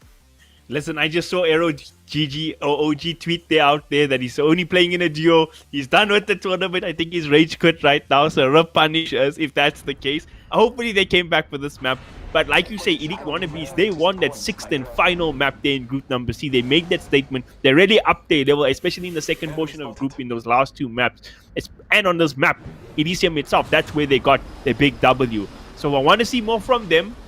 And I want to just see that all-around action in the lobby, which will definitely happen. But maybe teams played a bit slower. We'll see how it goes. This is Olympus. We always make predictions, hope for things. At the end of the day, everybody runs to the middle and kills each other. That's just the way the cookie crumbles on this map, That's just the way the cookie crumbles, and we are seeing a shift of where people are landing. It does look like Blind Peakers is now just gonna land at Oasis and call that their home, which is really good because I don't think anybody's gonna be contesting them, so they'll be able to get their loot and get their rotations off. Darkest Nights here at Dock, and they're just going to be getting up as much loot as they can. And Docs just reminds me of that final game that we've been talking about just now, you know. On the edge of the map, we're almost so cold the fall off the map trying to make that play. And yeah, I mean, I think for the African Throwdown, this place has a space in our heart, I think. 100%. I never ever seen a road like the circle close right here onto Docks before, but I'm always hoping for it now because that was one of the craziest games of Apex we've got to cast in this tournament. And it's been hype. But that's a great thing about Olympus, especially when you get to the end games. I mean, a lot of the time we're talking about the early game action, you know, your hunting grounds for the teams like DNMK and such. But when you get to the end game, especially if there's a lot of competitive teams left instead of just one or two teams, it always is really good Apex because the map is a bit of a weird one and there's a lot of open spaces and stuff. You need your gibbies and stuff that we see DNMK are playing with, and you can make some really great team fights happen. Yeah, definitely. Gibby is always a really good legend. I mean, I think he's the most competitive legend on like the legend set because he's just so versatile in pretty much every situation that you find yourself in. And we're gonna tune into Elite Gaming here. Vaya's in the shop right now, making sure he got his milk, his bread. You know, his mom sent him out to the house. I'm just making a bit of a joke, obviously. But yeah, I mean, they've got the space on lock. And yeah, Camille, I mean, look, when you think about it, right? Think about how many teams are so close to each other, though, right? I mean, it's just like across the road in Oasis, we've got Blind Peakers. And look, they're in Carrier right now. They've kind of moved away. And Lag now have changed the drop spot to Power Station, who we did see Elite Wannabes land here in that first game. And I wonder if it is going to be Elite Wannabes, that Pathfinder coming in clutch there with that grapple. And I think Pathfinder is very slept on Olympus because he is really good for getting out of situations like that, because the map is so big, because there's so many jagged edges you can play from. His grapple is really good for just escapability. 100%, and we see Pathfinder has been put to it's one of the comfort heroes for a few teams. I know DNMK, one of their players, you can maybe correct me on this, who plays the hero a lot. Scare, we see, has shopped Pathfinder instead of playing the race now, and he's been a monster on it. ATK, I believe it's is it Altrudy who plays the Pathfinder on them? I mean, Altrudy for DNMK. Yeah, but he does play out Pathfinder though. Wait, I know why So Friendly plays it. I think he's very good on it. So Pathfinder is for a lot of the top teams here, one of the comfort picks. Yeah, I mean, he's an OG character. That's what they used to scrim on back when they started scrimming, obviously. So it's always one of those go-tos where it's like, hey, guys, let's pull the Pathfinder out. Might be a little bit, you know, interesting. But Yogi is now in that area where we did see Darkest Night, and I wonder if they're looking to take up a fight here. Blind Peak is also in this area. So this Docks area is really, really contested quite often, actually. And it looks like Blind Peakers is just going to try to rotate out of this one, actually, and not take this fight up, because they're in a bit of a low ground situation. And now Blind Peakers is in the open fight, but the beams and the coordination from the team are going well here. They haven't taken up too much damage just yet. Aquatic's gonna have to hit a battery, and it does look like Gutbuster's gonna make the play to go up to the top. He doesn't have his dome, so he needs to be careful, but he jumps up with the EVA 8, connecting a couple of shots, does manage to get him out, and they managed to get that kill on early, but they were two teams here, and that's exactly what's happening here. But look at Gutbuster with the G7 scout shots. He goes crazy, and it does seem like his teammates are there to back him up. So now Blind Peakers are in a good position to win the second fight as well. There was, you know what? There was two teams there, and you know what Blind Peakers thought? Looking at that situation, they're like, yes, more kills for us. Sensational stuff. Gutbuster playing so brave there on the GP, and we see why. He's tracking, his freaking shots, his gunplay is insane. Just winning that clutch 1v1 duel, putting pressure on the other guy after he wins that, and his team just there to clean up. Blind Peakers starting off this game just as hot as they did in the first rendition of map number 2. Yeah, Factor starting off better as well, getting a couple of kills on the board. They were one of those teams that went out early. So they're having a better showing so far. And they're going to take this portal into the rift. And they just need to be careful. There were a couple of teams in this area, so those teams might just hear them pop in here. And, I mean, Olympus is a really, you know, cool for this phase right now. I want to say cool. It's a good means of rotation. It's a bit of a dangerous means to rotate with, but if you're trying to get from one half of the map to the other half of the map, that's your fastest bet. You know, the tridents are really good, obviously, and I think tridents are good because you also still get to see who's in front of you when you are rotating to kind of see where to plot out your next rotation, opposed to the phase runner where you just jump in and not too aware of what's happening. But yeah, he's DNMK using that trident to make that rotation up to Hammond Labs to see what's happening in this area. And you see they have an Anvil receiver on the R301 already, so that's like the bread and butter of our ZA lobbies, it seems. It's just such a good combo. And I'm going to be worried about DNMK, how they're playing around with that. And LTT, it looks like they're down a player already. So they're going to have to do this 2 against the world, it seems. But we saw Punk could do it in the last lobby, so maybe they'll follow suit this time around as well. Practice wanting to take this fight here. There was 2 teams in the area for sure. I don't know if there's more. And I hear those R99 shots there. SMG put to work. Oh, and LTT is actually in a fight with Royal, and Royal is going down to the hands of a duo, and Cloudy just gets snagged around the corner, and Leaf and Turbo have just played that perfectly. They just run up on them, and back to Factors, who are in another fight, and it's action all over the map as usual. And Logic is down. JJ's trying to get some shots with the Spitfire. It does take a little bit of damage from that nade, but not too much. Gonna drop down. It does seem like they might have a man advantage in this fight. Logic's disconnected completely out of the game, and it's Lag actually who's coming in to soup up this fight and clean everybody up. The other 9 shots are coming through, not connecting too much here, and Lag have just made a smart rotation. Yeah, they came from power, knowing that there'd be a couple of fights here. They probably heard that phase runner, and now they're just gonna try to clean up this fight.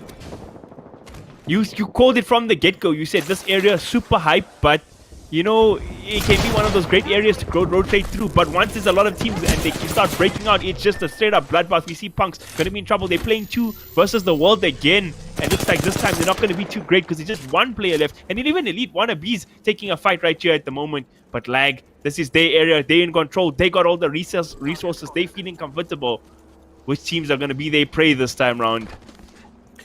Yeah, and I just feel like teams are getting caught off the edge of the zone so often here. And then there's just that one team that just comes in to farm everybody up. I mean, similarly, if we look back to the first game, EGSA was that team that was just on the edge of the zone, scoping these fights and just coming in and trying to clean everybody up. So now Punk's just left down to Colder, who is going to have to try and make some big rat plays here.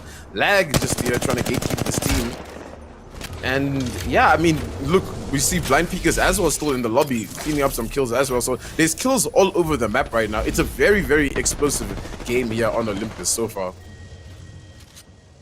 They're still trying to take this long range battle. Of course, the enemy team is in the zone, so this should just be easy pickings for the side of Lag, who I think is the team who's most grateful for that reset after the beginning of Game 2, the initial Game 2, because they were taken out and now they have that second chance to maybe repeat the dub, you know? In this team, our second place team from the first game, Elite Gaming, still sitting pretty, haven't taken any crazy fights just yet. Looks like they're about to though. They popped the Revenant ulti, they're gonna get into the Trident, they're gonna take some damage. But they should be okay. Actually, still LTT, who got themselves 2 kills. Despite being 2 players only, they have made the best of the worst. And they took out Royal Esports, who was a top 5 team in the last lobby on Kings Canyon. Yeah, and the Rev ulti, I mean, I'd have to say that's like a top 10 Rev ulti that I've ever seen. It's so far away where that ulti is. They take the Trident to run up on this team, and they just clean everybody up real quick. Unfortunately, they have to stay in this position now. They won't be sent back, but that's fine because they were able to get this loot and restock up and just, get their bearings. They've got Viaz on the high ground here who can give them information. And they're just, running through the lobby just as well as they did before. And this time, though, there's still a lot of the heavy-hitting squads that are up, so they still need to be careful. Not too sure where DNMK might be in this situation, because they were starting to rotate towards that Hammond Lab area. Maybe they're looking back towards this side, not too sure. But Elite are just going to pivot here at Carrier, looking for that solo player. I don't know if I can see the future. But here they are. There's DNMK running up for this fight behind them. So now Elite need to be careful, but I don't think DNMK has heard the fight too well. No, they have. They're going right in for it. Oh, and this could be the revenge. Elite Gaming is the team that took out DNMK in the last time round. So can they get their revenge? Or is Elite Gaming going to make it 2-0 here? We are about to find out. The hype is real. Being quiet for now. Not too many shots they can hear. They will be making their way downtown. Yeah, they're gonna enter carrier. Elite is also in the carrier, but kind of on the opposite side of where DNMK entered. And the Rev ulti is gonna be popped immediately. And they're gonna just try to jump in. And it's actually terrible now for... It's actually terrible now for Elite, because if they get sent back in this situation, DNMK is going to be waiting for them down there. And I'm sure DNMK hasn't made any pressures just yet, so they're unaware of this situation. But here's Tenchi now with the Hemlock taking some shots out, and he's just trying to send those players back, because you can see Clutch is just standing there waiting for them to get sent back. And one goes down, and they're just waiting. Hopefully the rest of the players won't be sent back, so they'll just be able to stay in the position that they are in. And that's just a little bit unfortunate right there for Elite Gaming, who made that play. We saw last time it was DNMK, the team that got third-partied by Elite Gaming, and almost a fall there. But this time, it's the other way around. Perfect tactical play there. And talking about the big dogs, look at Blind Peekers. They're coming to this area as well. Are they going to join the fight here, Tendo? They've joined the fight, and DNMK is also taking out Elite Gaming. So now our second place from Lost Game is down. DNMK taking some shots over to Blind Peekers, who are on top of the docks right now. The zone is pulling towards them, if I'm not mistaken, just by looking at how things are going. It's pulling over Fight Night just a tiny little bit. So this is a bit of an open zone as well for a lot of teams to play. There's also a lot of high ground and low ground in these fights. So they really need to be careful. Yeah, you do see it's going to be pulling towards the Fight Night. But it looks like DNMK is trying to be aggressive onto Blind Peekers here, and they're just trying to run up.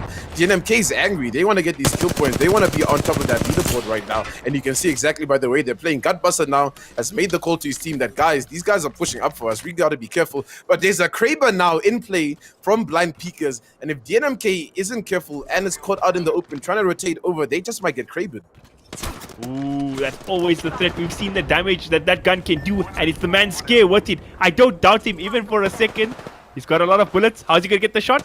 He's waiting for it. He's gonna time it. Under pressure though. We see Tenchi from the low ground putting the pressure on there. Truly as well. They're sitting kind of pretty. This is a very tense engagement. Just waiting for that opportunity with the Kraber there. Ooh, first shot just off the mark. Yeah, waiting is the game here with the Kraber most of the time for that perfect shot that will open up for your team. And whoever wins this fight here, I think is probably going to end up winning the game here. But Altrilli goes down, one goes down on the opposite side. So now there's been exchange on both sides. Touch comes in with the EVA 8 now. And this fight is going haywire all of a sudden. The res is going to be popped up. Altrilli has disconnected. Now it's Aquatic and Gutbuster who are in this fight, but Aquatic goes down. It's just Gutbuster in this fight. Tenchi with the Hemlock shots up from above. Altrilli still disconnected mid-fight, but no one's going to be able to knock him. And now it's Clutch and Tenchi, the dynamic duo who have to try clutch things up. 6 squads left here in this zone. Things are going crazy here at Dogs, and they're just trying to punch Trini up the roof. And no, Lag now has seen that, and this might be scary for DNMK, because if Lag knows that's DNMK and one member is down from that team, they might just be aggressive on this play here. Man, oh man, the pressure's here all around. They should get the heal on the disconnected teammate. I'm hoping Altrudy can make it back, but that was one of those battles of the carries there. Clutch versus Scare, and he was the guy who fragged out there. Managed to bring down Blind Peeker's top dog there. Thomas Shelby was no more. And that is the story of how it goes. Gutbuster is still the last player remaining. We'll see what he does, but now they're going to be in a very rough position in Elite Wannabes. Good to be in the area as well here in Docks. Putting Gutbuster under pressure, and he might just get brought down from the long range here. R301 putting in the work.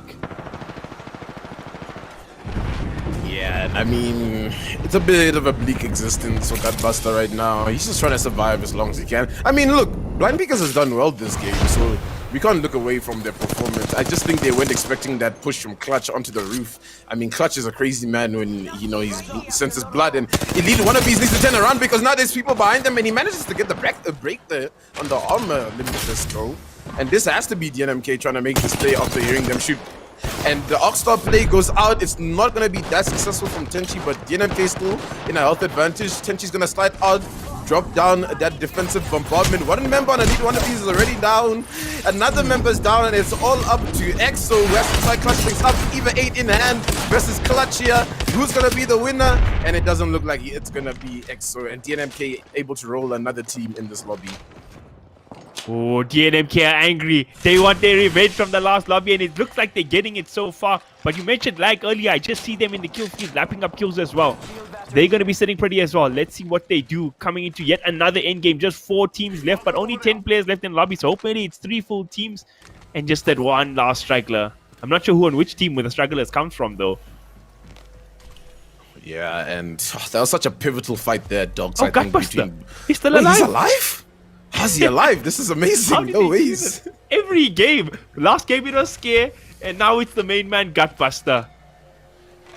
Yeah, and I mean, look, Gutbuster's in kind of a good position considering the zone is pulling towards him. He's got a lot of cover to work around here in the fight night, and if he plays his third parties well and hopes that his defensive bombardment is up by the time he gets back, it might be really good, but he's got to not overchew this right now because DNMK is hungry and Lag is on the opposite side here. And I was about to say, whoever won that fight between Blind Peekers and DNMK is probably going to end up being our winners of this game. And now DNMK have knocked a member down of 9. Yeah, the Kraber. I forgot about the Kraber being in play. 9 goes down, and now it's really scary for Lag because if they're unable to get back to a decent position and get some HP in here, DNMK is going to sense this and they're going to run up on them. And that's exactly what is happening here, but not just yet. They're not able to really run up right now. It is a bit of a risky push from DNMK considering they will be on the low ground, so Lag will probably be able to snuff them out, but Tenchi hits those shots with the Kraber, so people need to be fearing right now as Tenchi is prowling. Yeah, he's still got the bubble available there on the Jib, and he's very close to the ulti, just 20% off. It's a very tense endgame. Everybody will be sitting in top shape, but DNMK definitely going to be a threat with that Kraber, always around. Maybe some team is going to look to push them, but again, when there's a Jib on the in the composition and he has all his abilities up, it's very hard to push that team. And Outry going to get a drop already on Lights. And CRC, not a team we've really seen do too much in this African Throwdown here in our top 4, so shout out to them. They've played their placement points quite well, good rotations, but unfortunately they seem to be getting caught out by DNMK. And Lag now here in the fight night. They've got a good position considering they've got high ground, but they got to be careful because DNMK is on the opposite side. 30 shots from 9, doing really well there for them to just, steer them away from pushing up. DNMK on full red armor as well. So now DNMK is just trying to run around and get a good position. And I think DNMK knows that on the opposite side there is probably the better place to play. And that's exactly what they're trying to do. And it looks like Lag's able to take out that one team. And now it's just DNMK versus Lag. Lost teams in this lobby. Kraber in the hand, one shot from Tenchi. Is this one shot gonna open up a frag for them to be able to win this game at DNMK, or will Lag be able to win this 3v3 fight? They are in the finals again. This is our previous champions of the first game. Let's see if they can clutch it out against what we thought would be the favorites in DNFK. They're hungry. They're on the hunt right now. That last Kraber shot you mentioned is still available. Got full red shields. They're a bit healthier in terms of resources. But at the end game, it's all about execution. And let's see which team is going to come up clutch here. Pun not intended. Yeah, so it's just a game of chess at this point. Exchanging damage is what's going to happen. And both teams are going to look to try focus fire one member on each team and just try knock them out in order to open things up. But obviously DNMK is going to be on the aggressive play. Yeah, and that's so aggressive from Atrilli. So good from him. He's going to put so much pressure now as the rest of the team is going to try pull up here. Clutch on the opposite side. Is Clutch going to go down though? Clutch does go down, so now it's just up to Atrilli, who's the closest one here with the even 8 shots. He manages to get some good damage in, but it's just up to Nai, who has to go against DNMK, and DNMK come up on top. The Group A lobby leaders showing why they were the top of the group. Yes, they had a rough first map, but they came back and they came back with a vengeance here. Excellent execution. We saw the team play and strategy from them. Absolutely exceptional. The way they ambushed on Elite Gaming to clutch out their biggest rivals and their execution in the late game, Dr. Sid. Did we ever doubt them? Yo, listen, that's like ladies and gentlemen, if you thought that we were down and out, we're coming back to show you that we are DNMK. But I have to give a big shout out, low key, to CRC. As you mentioned, Tendo, that's a team that we really haven't noticed in previous rounds. And they came through and got some heavy position points. But big shout out to LAG, but definitely our champions, DNMK, came through at the end. That final fight was just, man, I was excited. I was like, is he going to go down? When Clutch went down, I was like, oh my God, it's over. Lag is going to take it again. And then the NK is like, nope, this is our own, as we say. So shout out to the champions, DNMK, who have been putting on a masterclass throughout this entire tournament. And now when the big boys are all tied in the same room, we see that they've come through. They didn't win the first map, but they win the second map. And once again, one of the most exciting things that we have to look at today is the MVP of this map. This one, me, I'm like, I have no idea who. Oh my God.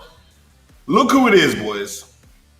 Insane. It's Clutch. It is. Clutch coming on top there. And I mean, look, we saw so many plays from Clutch where he just opened up the frags for DNMK. And I'm looking at that blind peekers push where they weren't really expecting him to jump pad on the roof. And all of a sudden he's in their face with an EVA 8, Scares going down, trying to grapple away. And it's just DNMK on top. Truly disconnects, and then Tenchi and Clutch have to play together. So honestly, shout out. I think very well deserved MVP. But I mean, look, Lag did really well, guys. I think they came second place after coming first place last game. So Lag is really performing today, and it's really good. Big surprise from them. I mean, so obviously right now, I mean, I'm looking at the standings. I'm already knowing that Lag is definitely going to still be tops. But Camille, which one of the teams do you think would have moved up the ladder in different ways and sort of made some ground? Of course, CRC, we didn't really see a big showing from them in the first round. They had a phenomenal performance, getting a top 5 finish. Punks, again, they were playing just 2 players, so they kind of went out early. I feel like the rich just get richer in this lobby so far. All the top teams are still climbing up. But a lot of the top teams we saw in the first lobby also suffered. Elite Gaming went out very early. Elite Wannabes, they got cleaned up. So it is still a very open lobby. There's a few people at the top, the guys who won the games. I mean, Lag right on top, and then now DNMK going to be on their heels with Elite Gaming, not too far behind. But for the most of the lobby, if you have good performances in game 3 or 4, you should be able to secure yourself a top 10 finish to secure that spot in the final. So very open lobby still. That's amazing. And we like open lobbies because at the end of the day, we like twists and turns and people showing up and doing what we think they couldn't do, but giving us a good game and a good competition at the Apex Legends African Throwdown. My name is Dr. Sid. We're going to go to a big break or a little break and be right back with Camille and Tendo Plays as we bring you more action from the Apex Legends African Throwdown brought to you by Northern Gaming Africa.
Ladies and gentlemen, welcome back to the Apex Legends African Throwdown, brought to you by Nodwin Gaming. I'm your host for today, Dr. Sid, and I'm here with two amazing esports casters, Mr. Camille and Mr. Thendo, and we've been talking about all the amazing action that's been happening in the Apex Legends African Throwdown. It's been a showing of supreme talent by these African players, and they're showing the world, like myself, that there is a lot of talent coming out of the continent. Now we've seen a lot of action coming up in these two maps, but Olympus was a lot of action, and some surprises and some expectations came through as that team called DNMK came through and showed that they were champions before and they had to do it again. So real quickly, before we speak a lot about what's happening, we're going to take a look at the standings of what happened after game two and see who's going to make it to the top 10 and the finals. Let's take a look at the standings. Doctor said, how you want us to talk about Apex Legends after that throw, huh? I felt like I'm here with Matthew McConaughey from Dallas Buyers Club. But all being aside, our standings is kind of as expected. You got Lag on top having first place and a second place. Look at their placement points way ahead of the curve. Of course, DNMK came up clutch, pun intended this time, and they got top of the kill feed. They still doing what they do best, and they're now second place. They had a dominant performance in the second map on Olympus. I really do want to just touch on that rotation they made over to Elite Gaming, who had the totem. It was bad luck timing for them, but excellent rotations from DNMK's side. Exceptional stuff. Blind Peakers, it's insane that they still top 3 in this lobby, having been down 2 members in both these maps. I still feel like we haven't seen this team at full performance, but maybe that's how they like to play, backs against the wall and such. That's where they excel. But the rest of the field, I just want to really touch on something. Sorry to cut you, Camille. If you look at these teams and the top 10s, and look at, we spoke very briefly about CRC, the Charge Rifle Charlies. That literally one game with high position has got them into the top 10 and in a position to get into the final. And Thendo, I wanted to quickly ask you, look at Fractus Gaming and Punisher Apex. Now, these two teams, I had a bit of expectations from them, but they're way out in the bottom 10. What do they have to do to make it into the top 10 in this game 3 on?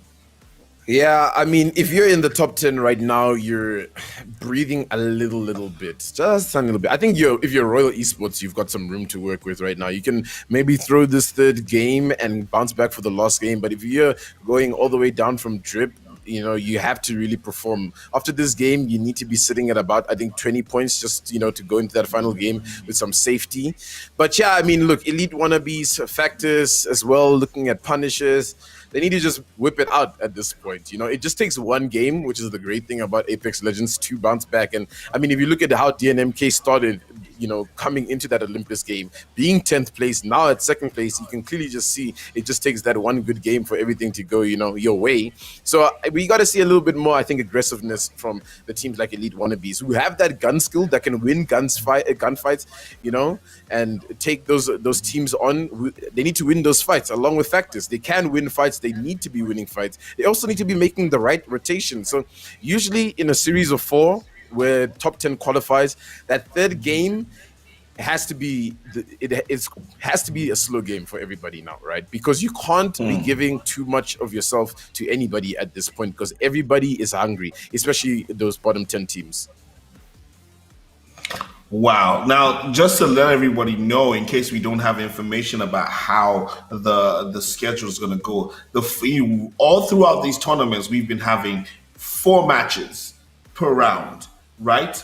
But guess what? The final is going to be a whopping 8 games. So literally, you have to come correct. Like if you think, first 4 games we've gone great, you have to do that all over again. So it's just the excitement that is expected, when we look at the Apex Legends Africa Throwdown. It's going to be 8 games spread over 2 days. So you play 4 games on the first day, and then, which is Saturday next week. And then on Sunday, you get to sit back, relax, look at what you did, the mistakes, the good plays, and then revamp your strategy to come through on the next day and hopefully take home the crown of our amazing prize pool of 1,000 This is no joke. It is the big boys things here on the Apex Legends African Throwdown, brought to you by Nodwin Gaming. We are going back to Kings Canyon, Camille. What is going to happen? Our team's going to change their setups. Are we going to see somebody rise to the occasion? I know Tendo says we need to slow down. Some people need to slow down, but some people need to pick up the pace. So Camille, talk us through what's going to happen as we go back to Kings Canyon. Listen, Kings Canyon, great map. It's been the more favorite map so far in a lot of the lobbies. But again, even though we said Olympus is the do or die fight till the end of the map, our first map here, our opening game of the semifinals, has been like it was a bloodbath. Teams were fighting. There was like maybe a few seconds at the start of the lobby, people picked up their loot and such. But the minute that phase was over, it was just fighting from minute 1 to minute end, which I love to see. It was a really great game. This round, I think if you're the bottom team, I'm talking last place. Don't be sad. Come in with your best foot forward and try your hardest in this game because it's open. Like the top 10 is still open. A lot of those teams are very close on points from 18 to about 13. So there's a lot of chances. If you have one good game, you have put yourself back in contention. And I'm really going to be sad for any of these teams on the bubble here from 10 to about 13 because they're all really good. They're all similar skills. They all can show qualities in some areas and maybe fall short in others, but they have the potential to play in the finals. So any team who misses out on your LTTs and such, it's going to be a real sad situation. All right, guys, you heard it all from Camille. Tando and Camille are going to take you through the blow by blow. My name is Dr. Stiz. Stepping aside to let these guys do what they do as they show you what's happening in the African Throwdown at the Apex Legends Tournament, brought to you by Nodwin Gaming Africa. Take it away, boys. Let's hope for some excitement as we usually get. Thank you. See you soon. This is the third map. Launching in. Yeah, we're launching in for the third map of the day, back on Kings Canyon, back on our OG stomping grounds, and we have to look for some big games here from a couple of these teams, Camille. I mean, we're talking about Punks, Factors, when we're still in the panel, and they really need to just pull up right now and show what they can do. Obviously, Punks is playing at a man disadvantage, but having a man disadvantage, I spoke about this in our last broadcast, that it sometimes can work in your favor, considering you only have to coordinate amongst 2 people instead of having to coordinate amongst 3. And we can hopefully see an advantage on Kings Canyon, where I think the map is a lot smaller, and that plays in the advantage of duos / solos. I mean, we saw Scare in that first map on Kings Canyon with the Pathfinder absolutely go rampant and just run through everybody. So this game right here is either we're going to start off with a really slow game, Camille, or it's going to just go guns blazing, because a lot of these teams need the points to secure themselves in a good position coming into this final game in game 4 back on Olympus, or we'll just have a tortoise and a hare race. It really can go either ways, because it depends on what mentality teams are going to come out with. Especially the lower teams, I think, are going to be dictating the pace in some sense. This map is because, are they going to feel like, listen here, we're so far down the leaderboard, we innovated Crimson, we know we can do better, are we just going to come out all out guns blazing, pull a elite gaming, pick 3 attacking heroes and just divide?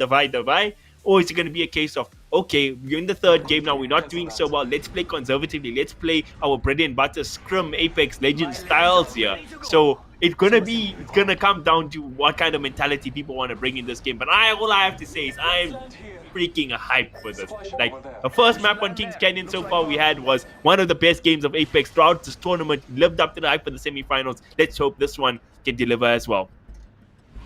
Yeah, let's hope that is the case, as we are jumping out of the dropship here over Kings Canyon. African Throwdown, hosted by Nodwin Gaming. Make sure to follow, guys, if you're not keeping up. Next weekend is going to be those finals. Top 10 from today will be qualifying for that, and we're tuning into DNMK, who've chose their home to be Spotted Lake for today, and it's been working out well for them. Well, let me not say working out well for them, considering they lost the first game to Elite Gaming. Well, just looking at the second game where they won, it's been going good for them so far, and I wonder if they'll be able to hit a back-to-back for us, or are we gonna have Elite come back from the shadows and maybe shake things up once again? I mean, Peaky Blinders hasn't really had too much of an impact. Yes, they are there causing trouble, getting these kills, coming in our top 10/5, but they haven't got their win yet. 100%. Like you say, on the paper, if you just look at it on the surface, they've been a phenomenal team. I mean, they're top 3. They're on the podium.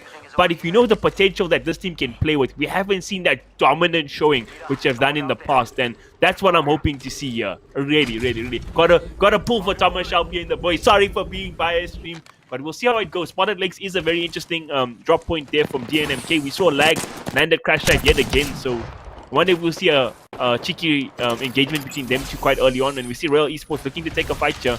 Looks like they're winning a fight there. Yeah, winning fights on multiple ends here because DNMK has also just cleaned up a team. And yeah, fights are breaking loose. To be expected, I suppose. And I think Royal Esports picked such a good spot there because it seems like they get contested every single time by that duo, and they ultimately go down to them and they pick up their 2 easy points. And now CRC on that side, they probably snuffed out a couple of those fights and maybe want to go towards that area, but it does look like they're just going to try to get their loot up. They are only on 2 white armors and 1 blue, so it's not the optimal, shield for a fight. But now tuning here in the rig, things are popping off as rig was contested. I saw Punks was also close to rig side, so I'm wondering if this is Punks, the duo, who are in this position, and it just might be because of that Horizon, because I'm sure Cold is playing on Horizon if he hasn't swapped over Legends just yet. And now Darkest Night, who haven't been having a good showing today as well, might be able to get a 1-up on one of our top 10 teams. Punks still in a decent position. They got only 1 gun here on Tremble, so their loot is not the greatest just yet. They got the blue shields. Let's see. We've doubted them in the past in the 2v3 engagements that they've pulled up clutch. So let's see what goes down this time round. Darkest Night looking to put on the pressure here. Just the jump pad up here. And Tremble, look at this, using the high ground to near perfection. Holding these guys off. They're not scared to take this fight. They got the high ground. We saw what happens in Star Wars and they have that. They get 1 down already. Can they clean up the rest of the 2 here? They're waiting, they're holding. Looks like Darkest Night probably going to try to get the res before they go in. They're going to hide in the building. They're actually playing super defensive. They got the triple take there, so they have the long range advantage if they can get a crack. But look at the damage. They get another down. Punks, man. These guys are ready to throw it down with the biggest and the bestest. They ain't scared. Look at this. They drop down. They get the Elam. And there's just 1 member left here of Darkest Night probably hiding there in that building still. And look at this. They got purple shields now, Tendo. Too easy. I'm sure they wiped the entire team, if I'm not mistaken, because as soon as they dropped down, the whole entire squad dropped down. And I spoke about being a duo, being really good, and that's where you see it. It's no longer another person. Whoa, let's calm down. Scares alone again. Things are looking tough here for Blind Peekers before we go back onto commending Punks for winning that fight. Blind Peekers now have to be in a clutch situation. Scare gonna go up to full HP at least. He's gonna try to drop back in. There is caustic gas. A res is coming through. He's gonna try to keep this door down.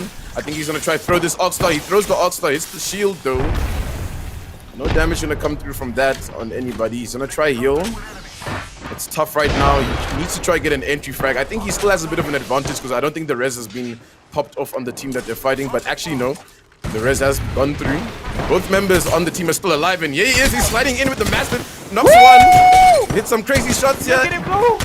Through the smoke. Doesn't manage to knock another one just yet. The ulti from the Bangalore is going to drop down as well. This gas is doing so much to hold Scare away from here. If the gas was in the air, that team inside would be pretty much just donesos. But luckily, Scare still has a little bit of room to work with here. Gets the banner of Aquatic.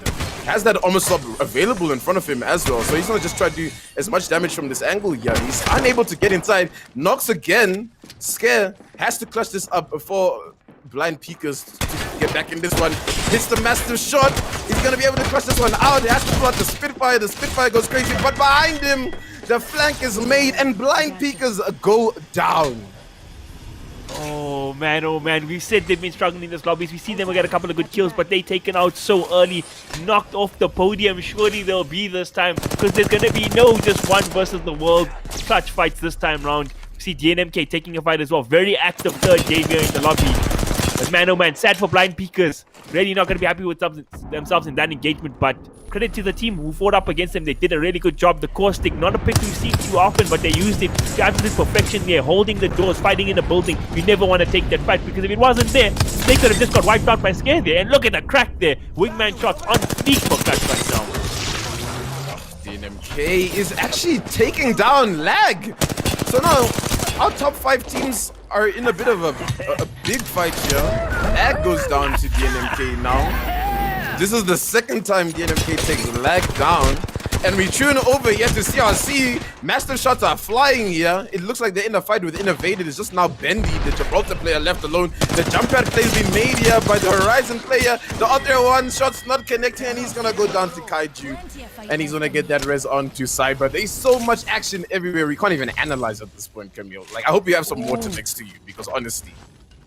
I do indeed. And Innovated Crimson, I was talking about them at the start of this game. I wanted to see more from them, and this time the field is knocked open. Like you say, of our top 5 teams, 2 teams already dropped out of this map, so the field is wide open. Elite Wannabes trying to rack up some points as well. What an exciting game, and what an unexpected game. DNMK though, this time around they've really got into their stride. This warm-up, they had their warm-up round, but now they're looking like the top dogs in the lobby once again.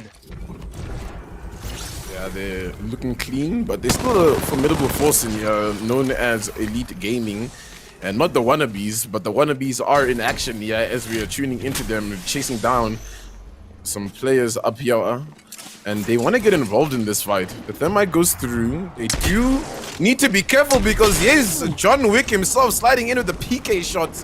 Vyaz might be able to get a knock here, gets sent back immediately, just in time though, before that knock comes through. But the rest of his team is on that opposite side though.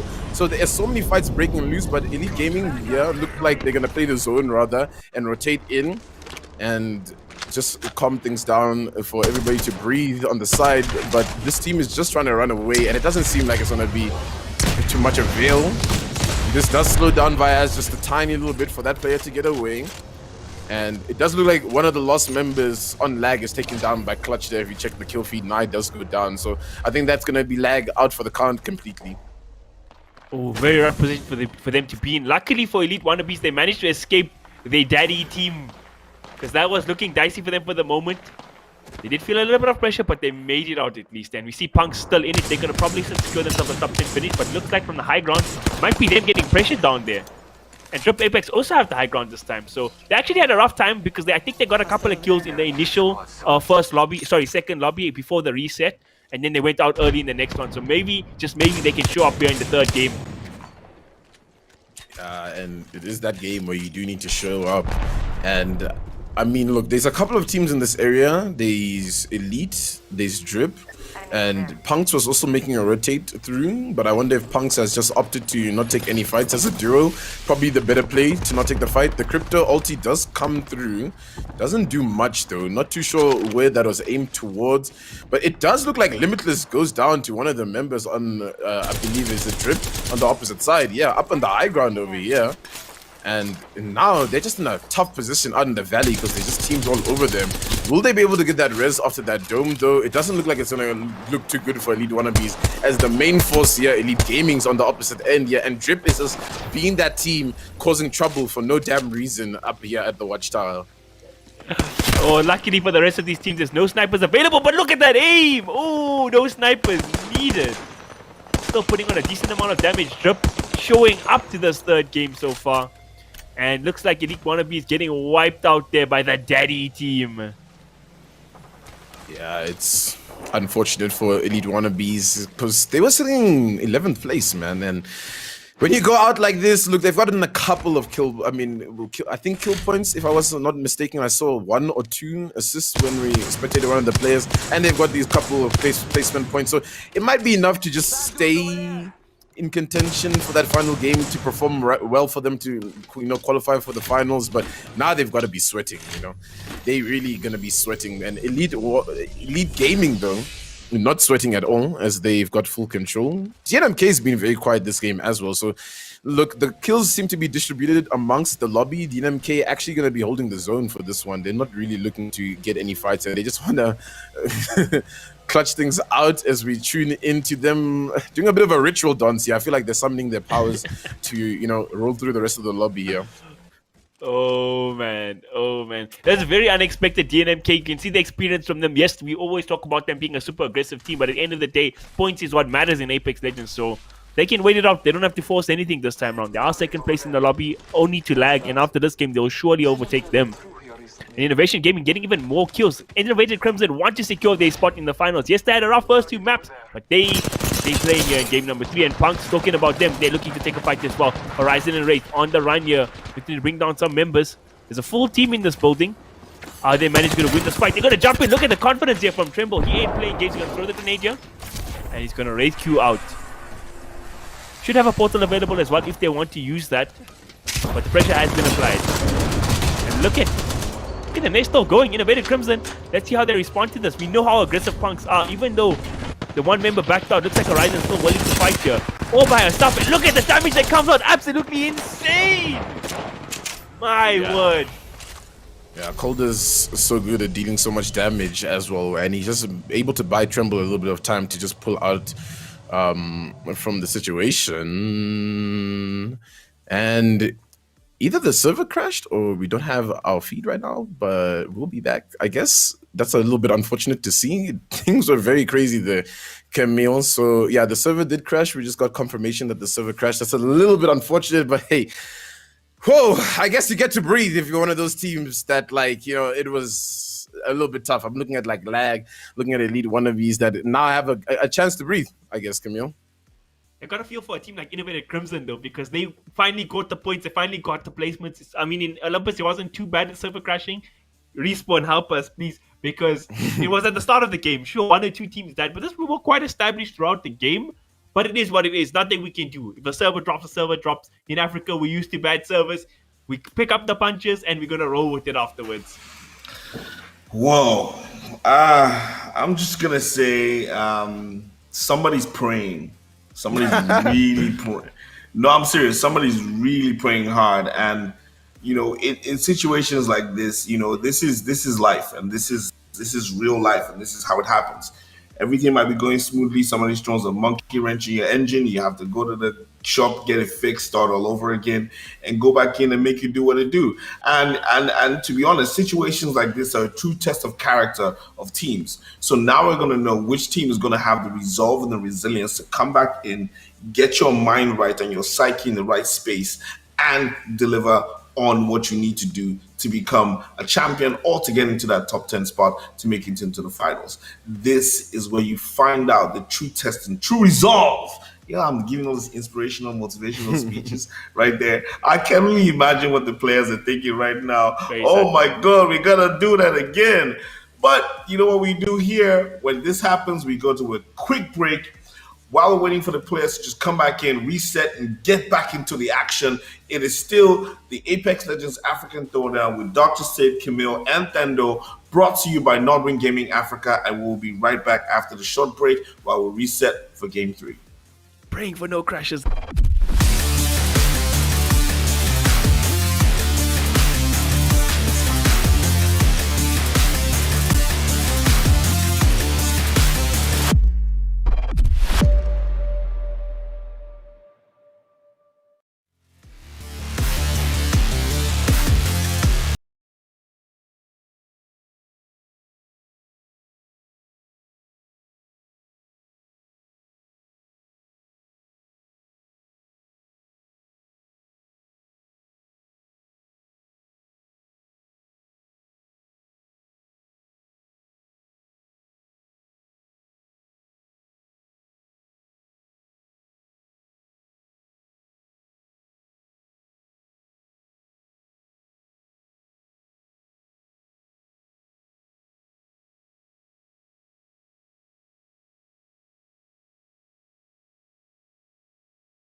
I'm telling you guys, you need to just tell me that you don't love that intro. That boom, boom, boom, boom, boom. That's all. I mean, it gets your blood pumping, it gets you ready for the action. It lets you know that there's something about to go down. And what's going down? It is the Apex Legends African Throwdown, brought to you by Nodwin Gaming, with three of the most dashing looking people on the planet: Tendo, Camille, and yours truly, Dr. Sid.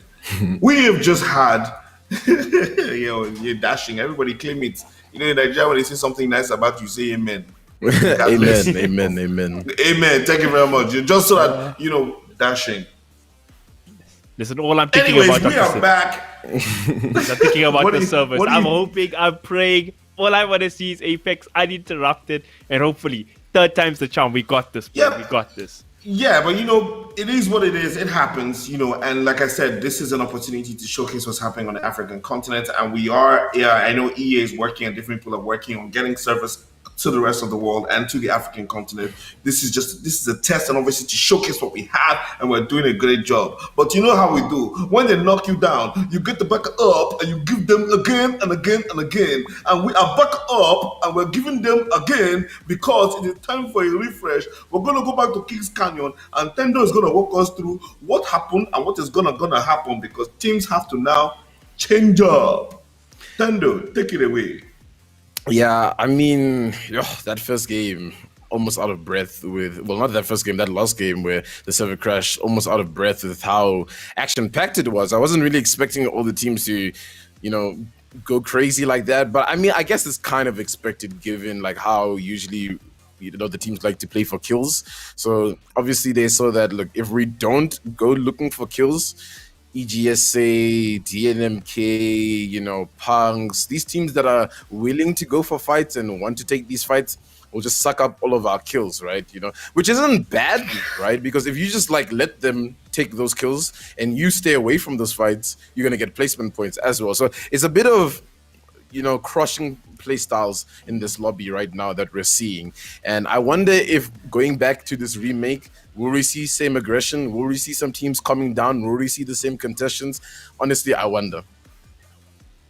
Yo, you see, what I know for a fact is that when you look at the way teams switched up after the server crash on Olympus, and we saw the way the dynamics of the game change. I mean, when we were talking earlier on, we are talking about teams slowing it down. Some people slowing down in this map and saying, you know what, we need to take it easy. We need to switch up. We don't have to push it too much. Let's just, those that people in the top 10 will be saying, let's play for position and get our points up. People in the bottom half have to try and double take and be doing playing for position and trying to get those kills. And we have shown that getting those kills can also bump you up the map as well. So I'm just like, these situations just make it ripe for action and for something that is totally unexpected, because Camille is going to tell us now, based on what you saw in the last game that crashed,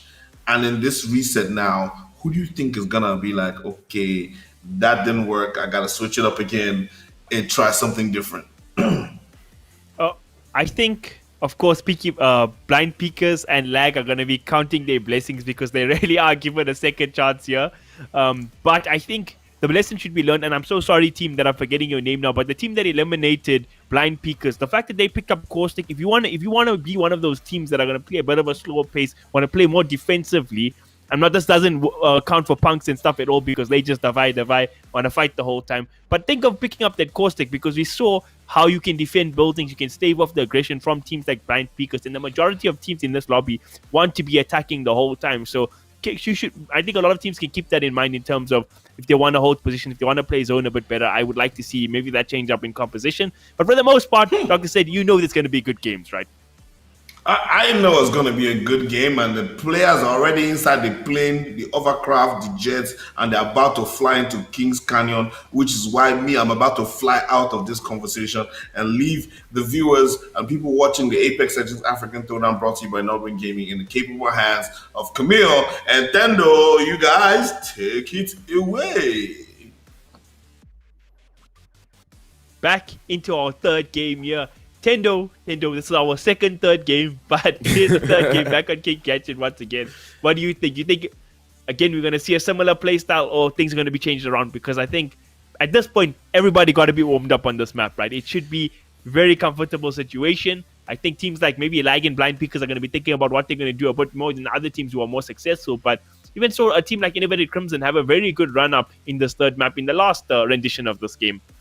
Yeah, I mean, let's just hope Innovated doesn't get into that similar position where they're just in front of the two Punks players and they're trapped in the building, zone behind their back, and they just funneled through and Colders are beaming them. Let's hope they choose a better rotation, and I think that's what we need to see from this game.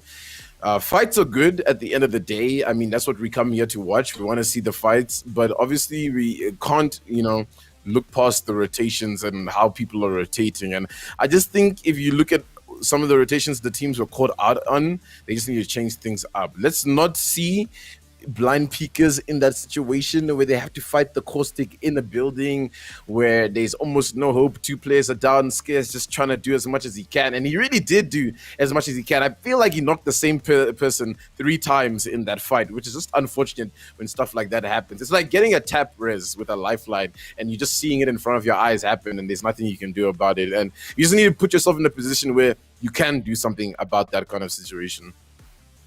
Yeah, I don't doubt it. If Scare was playing against any other hero composition and he could just walk through that building and fight, he would have won it. He would have cleaned up the team, got his team's beacons back. But like you say, sometimes it's more about, there's more to Apex Legends than just the gunplay alone and just being cracked in terms of how you shoot.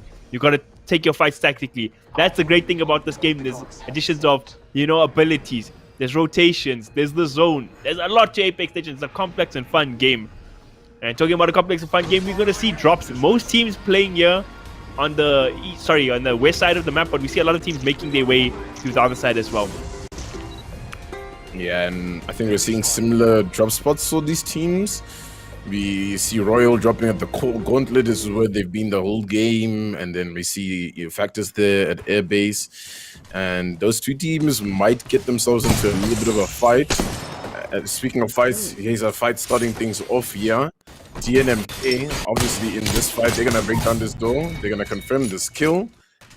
And that's just a tiny little bit unfortunate there for the one member of, I think, is it Drip? Yeah, it is Drip. Apex, who goes down there early on, and they're just going to be looking for these lost 2 players because they know these are going to be some good kill points. But I was about to say they need to be careful there because our Chile is really low, but they've already got that man in advantage. So yeah, I mean, the one tap comes through from the top there from Clutch, and he just clutches it up for them.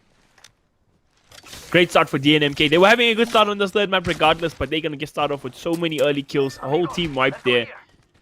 And they'll be willing to make their way around town. We see a charged rifle available and a longbow. So if they get that high ground position, we've seen a lot of teams play up there.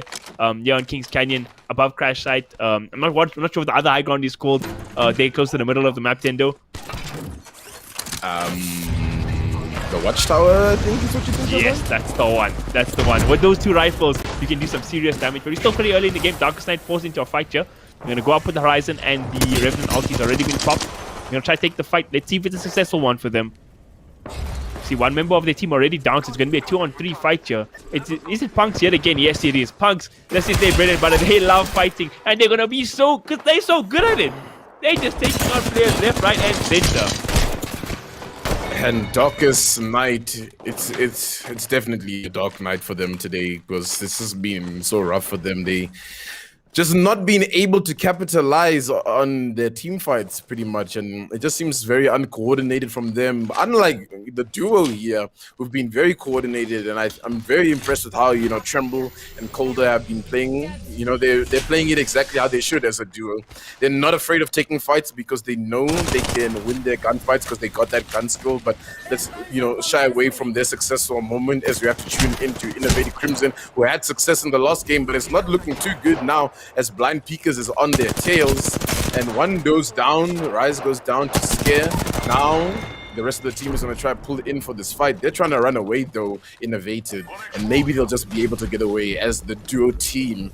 And yeah, we're seeing fights again. Nothing new about them. They're sliding into Punks. They need to be careful here, Camille.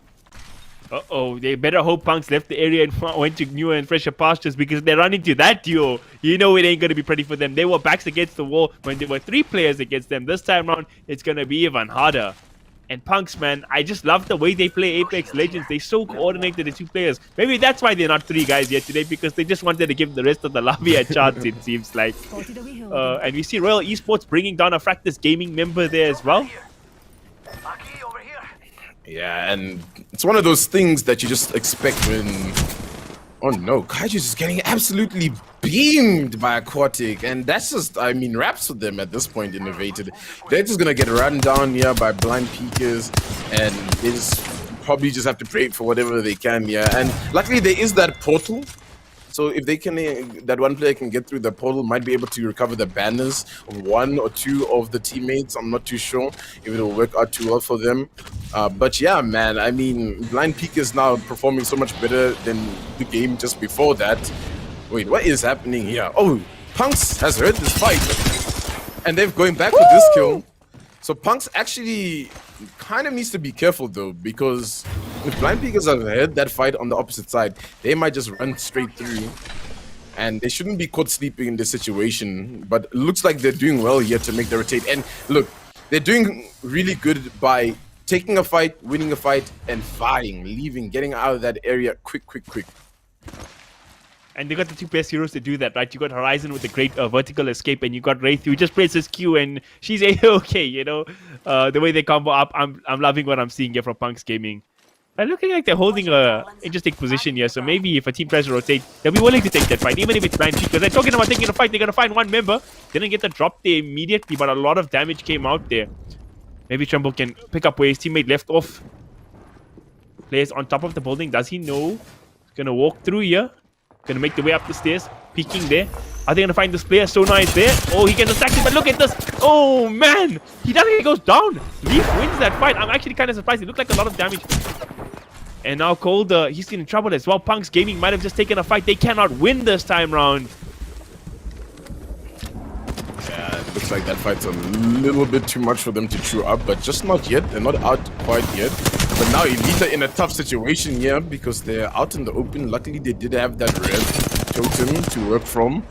And that reposition after getting sent back is so good because now he's able to get that down via John Wick back in action, trying to take some names down. And yeah, these blind peekers, they've heard that fight amongst Punks, and now they're probably trying to swoop in to get that kill. Calder's gone down, so I can just imagine Punks is down for the count. Yeah, they are out. So blind peekers now in that same area where this fight broke loose. There's more people rotating towards them. They really need to be careful here.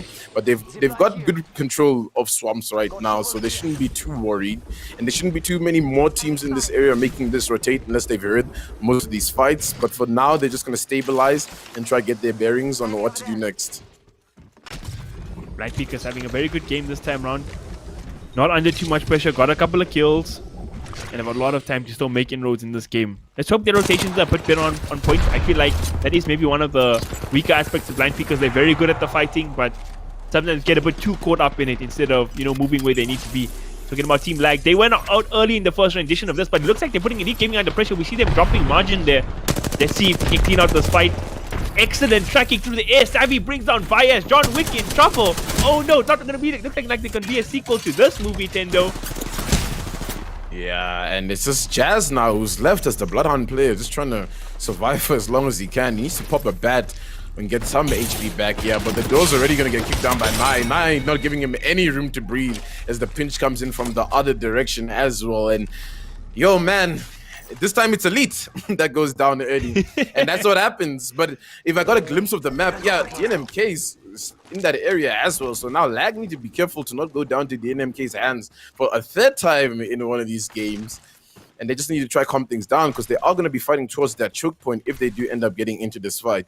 And looking at the map now, it's pulling towards Cage. So there's going to be very high ground dependent zone here. If you're caught in the fight breaking out there, it looks like it is the NMK and Lag. They're taking it. Wingman shots coming out there from Clutch. It's going to be an interesting fight. They do have the buildings areas, but the NMK, they're hard on their heels. Like, do have better shields as well because they've taken so many fights this game. But look at that massive shot that came. I'm not sure what gun hit him from the out 301.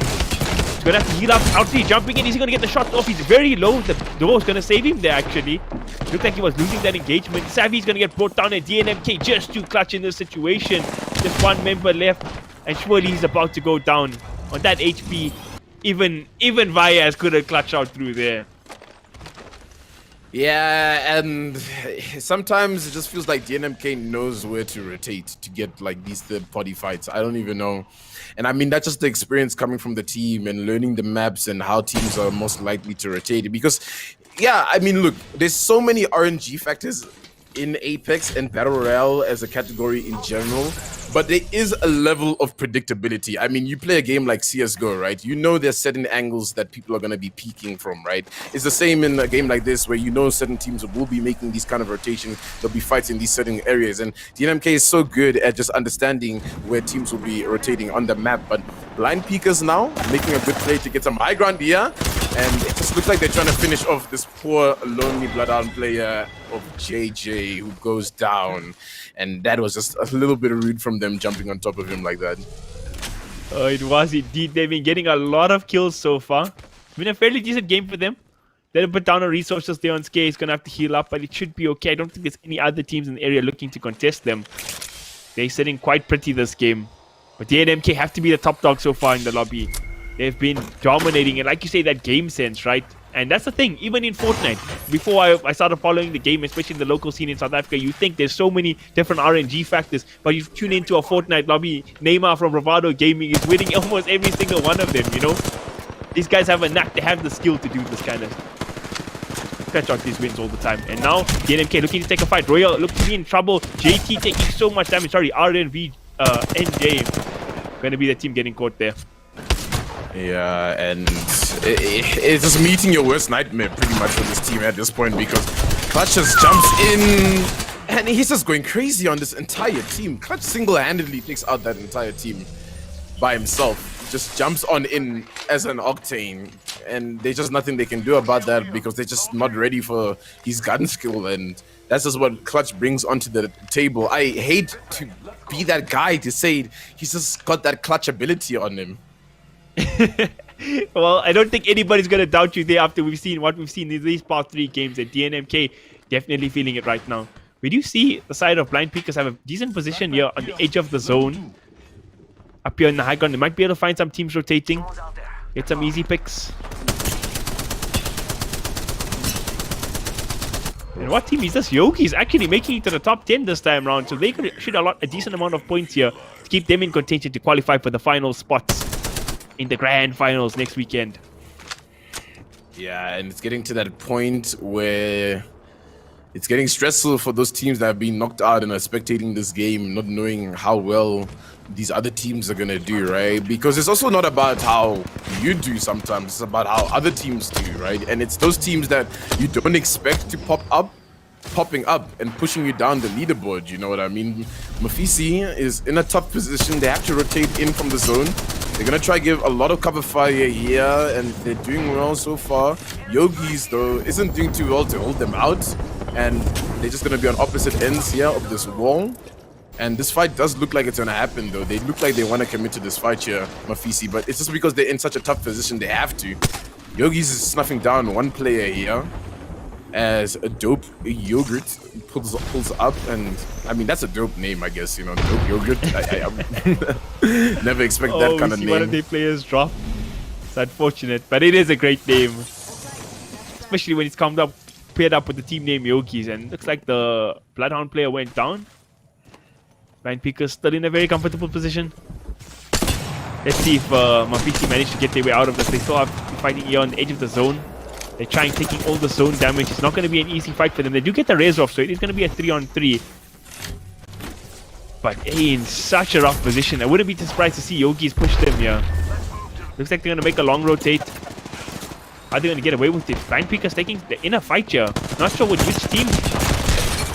Oh, Gutbuster, he goes down. It's DNMK going to find them. The rivals from Group A fighting once again. It looks like DNMK going to come on top yet again. They're not done just yet. Blind Peakers are 2 versus 3. We've seen them do crazy things, but can they do it up against a team of the likes of DNMK, though, is the question. DNMK healing up slowly but surely should get off all the heals. And we see a Kraber out here as well. And look at that clutch. Pulls it off. Gutbuster going to go down. Yeah, it's just like DNMK versus Blind Peakers all the time, and I feel like Blind Peakers is sad enough of DNMK, but luckily they were able to escape with 2 players alive, and now it's just the 1 player left on Mafisi who has to try clutch things up, yeah. But there's another team that's actually involved on the edge here, and DNMK just gonna clean them up real quick though. This is perfect for Mafisi because Dope Yogurt got eliminated, so they get extra placement points, and they got one of the kills, so that 1 player can just rat all by himself. Easy placement. This is points for days here for them now. Yeah, and those points are going to come in clutch when it's crunch time in game 4 and you just need 5 points to qualify for the finals. And it looks like they're making a big portal play here from Blind Peakers. I wonder if they're trying to get that banner. It doesn't really look like it. I think they're just going to opt to play this as a duo. And kudos to them for making it out of that situation, because there was about 4 squads stacked on top of each other there in that fight when DNMK rolls up to just try clean up whoever they can. And they spotted somebody out here on a rotation. And the beams from Aquatic just take that player down to minimal HP. And it's Leaf, who goes down like a leaf falling from a tree. That was clever, Tendo. I like it so much. And Blind Peakers, like you said, making the best of a bad situation because it was very tense there. Scare gonna take some damage. I wonder if that's DNMK chasing them out here. 5 teams left, 12 players left in the lobby. There are a couple of rats. We see Gutbuster officially out of it. No chance for a respawn here. But at this point in the game, respawn ain't the easiest thing to do either. Even if you come back, the amount of loot you have to get to compete with the top teams, it's not too easy. And DNMK tracking as best as they can. Look at the damage coming out so much. Which team are they cleaning up now? Oh, it looks like they're actually still fighting up against Blind because they want to take them out. Scare is going to go down. DNMK should be able to clutch this. Look at the Kraber hit yet again. 142 damage. It's insane. And Clutch looking to get that final kill and wipe Blind Peakers off the face of the earth. DNMK looking good to win this 3rd game and make it a back-to-back for them. Royal Esports, yeah, I was gonna say it's a good position, but the zone is pulling away from them, so they're gonna have to make a move soon. They're actually, I want to say, playing this really smart because they see the fight in front of them, but they're not taking any shots because they know who it is. And if they take shots, then DNMK is gonna be like, look, those guys aren't in zone, let's just gatekeep them. So I feel like they're trying to wait it out and just let DNMK rotate ahead of them and play the zone, and they're gonna try play on the edge. And yeah, I mean, that's exactly what's happening here. They haven't shown any presence to DNMK, and DNMK doesn't want any business to do here. But as soon as I say that, something is breaking loose here. I wonder if that's actually one member from DNMK who's trying to be a little bit sneaky. It might be Clutch here. No, it's actually CRC who want to take down Royal Esports on this high ground. CRC have been playing the zone and playing the map so well, chilling on the outskirts. They made it to top 5 yet again. And I want to credit Khans. They have a player who's been ratting out this game who also got top 5 worth of placement points.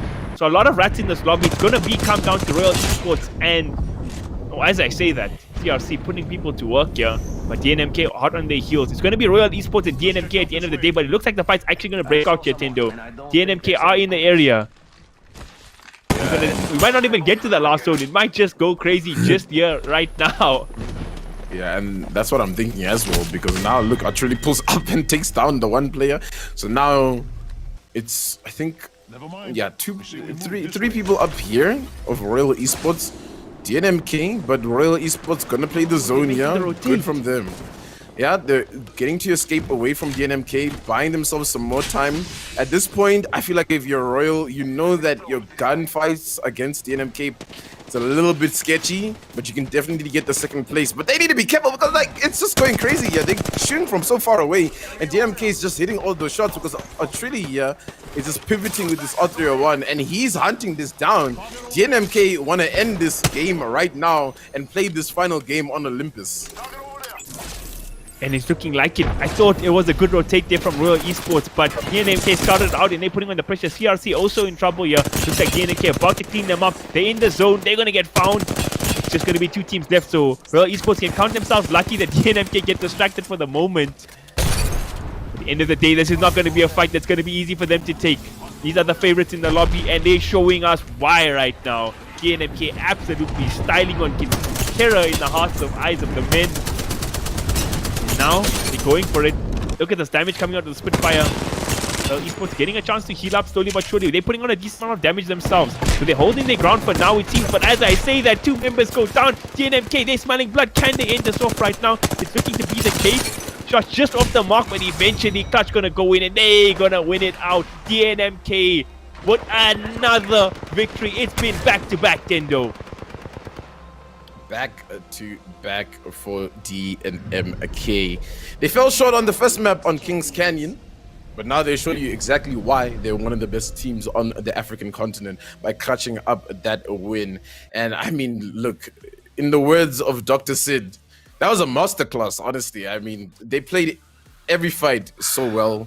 Took third parties amazingly. The rotations were so good, and sometimes it just felt like they could see the POVs of some of the enemies because they just knew what they were up to. So big shout out to DNMK for clutching that game up. And yo, I wonder if they're gonna win that next game on Olympus as well, or we're gonna see these other teams pull up. You know, I mean, they just need to find the right positions, I think, these other teams, and not get caught out, because I think we're seeing a lot of them getting caught out when they're trying to make the rotations, like Blind Peakers, like Elite Gaming. I just, hats off to DNMK. I mean, they do this all the time. They do this so well. Champions DNMK. One of the things we're definitely looking forward to see right after this slide is we're going to take a look at who the MVP. I'm just literally, glad to see them bring back the form that we're used to seeing from them. After that first game, it was a bit like, oh my God, are the favorites actually going to lose all the points and not make it in this round? It was a very dismal display by them in the first game. But the next 2 games, they have brought the pain. And I'm like, I don't believe there's any team in this lobby that is that can take them on. I mean, DNMK for me is going all the way to the finals, and I can't wait to see what happens next weekend on those 2 days where we play those 8 games over those 2 days to see who becomes the African Throwdown champion.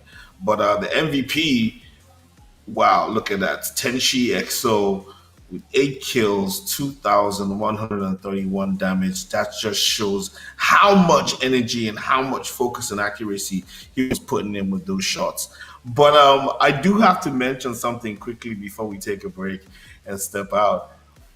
What was up with the cons? Top 4 by literally ratting out the whole game, Camille? That's what you need to do. Listen, it might not be the cleanest way to win. It might not be the prettiest way to win. But he secured his team a massive amount of points. They're going to be in the running now for top 10 and much more comfortable going into the 4th game. This is what you need to do. All the flashy and the glory and stuff doesn't really matter, because what you need really is to make it to that final spot, to make it to the the finals next weekend. So any team who can do that right now, they need to do it. Come hell or high water, sometimes you got to win ugly, Dr. Sid.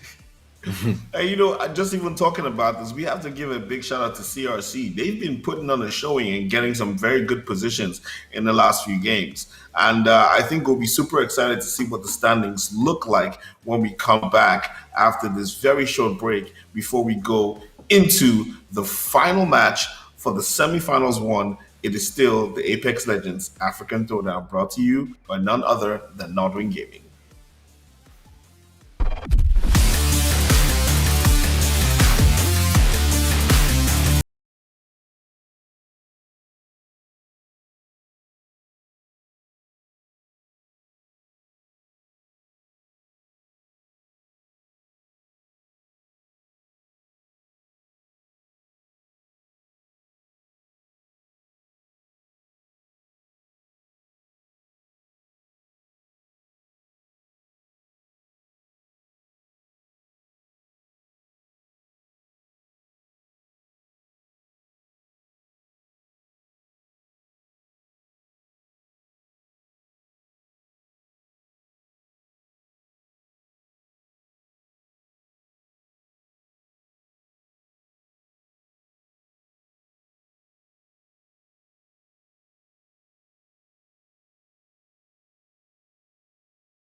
Hello, ladies and gentlemen. How do you do? I am Count Dracula. No, hi, my name is Dr. Sid. Welcome back to the Apex Legends African Throwdown with me, Tendo, and Camille. And it is now time for the final game of the day. But before we do that, we have to take a look at the standings, people. We have to find out what's happening in the world of the African Throwdown. Camille, talk us through the standings. So unsurprisingly, our first place team is DNMK. This is them at their best. Look at the way they're dominating these lobbies, Dr. Said. 40 kills, 41 placement points. I mean, they're only 5 points different from lag in placement, but their kills is what sets them apart. They've hit their stride. They were still warming up in the first game. They might be real gamers and only woke up at 5-1, you know. They're a bit sleepy for their first game, but they've been great so far. Shout out to the Cons players. They ratted themselves all the way up to top 10 here. CRC, they struggled in the first game, Dr. Sid, but they've got 2 top 5 placements in a row and they've got themselves the top 6 here. So they're feeling very comfortable going to this final game. There's a lot of teams, though, on the edges. On the edges, Dr. Sid. Yeah, I want to quickly stay on the standings for a bit and talk to the Tendo for a second. Now, Tendo, looking at the standings right now, you can tell that this final game is do or die for the players from 7th place all the way down to Yogis in 13th. Now, if these teams from 7 to 13, and maybe let's put in the Lit Trojans and Factors Gaming, if they can get a good positioning, they just might be able to make it into the top 10. What do you think? Yeah, I mean, looking at the top 5 up until where you said up until 7th place, I think you're kind of sealed into that semi-finals as long as you don't bottle this game. Maybe at like Charge Rifle Charlie's, they could still fall short, but it's still very open for pretty much all those teams leading down because, as you can see, it just takes one pop-off game and you'll be in a good position. Like, you can't even count out Punishers who are sitting with 1 point right now. They just need to essentially win a game. Think about to it. Win a game, yeah, and then there they are in the top 10. And I mean, that goes down to also elite wannabes who we've seen win games in the past. They can win games. They've got the gun skill. They're just having a bit of a bad day here, and I think if they can turn it around in this final game, it'll be really good. I mean, Factus as well, they need to just turn things around. And look, I think teams that I'm a little bit surprised to see up on this leaderboard in the top 10, Cons, but I mean, that red finish really carried them through. Mafisi are doing pretty well. Didn't think they'll do that well. And LTT, Charge Rifle Charlies are, again, some teams that I'm just a little bit surprised to see in the top 10, but kudos to them. They're playing better than some of these teams that we thought would be, in their positions. Yeah, and that's just amazing. And this is just a testament to the fact that it ain't over till it's over, until the fat lady sings, until whoever the lady sings.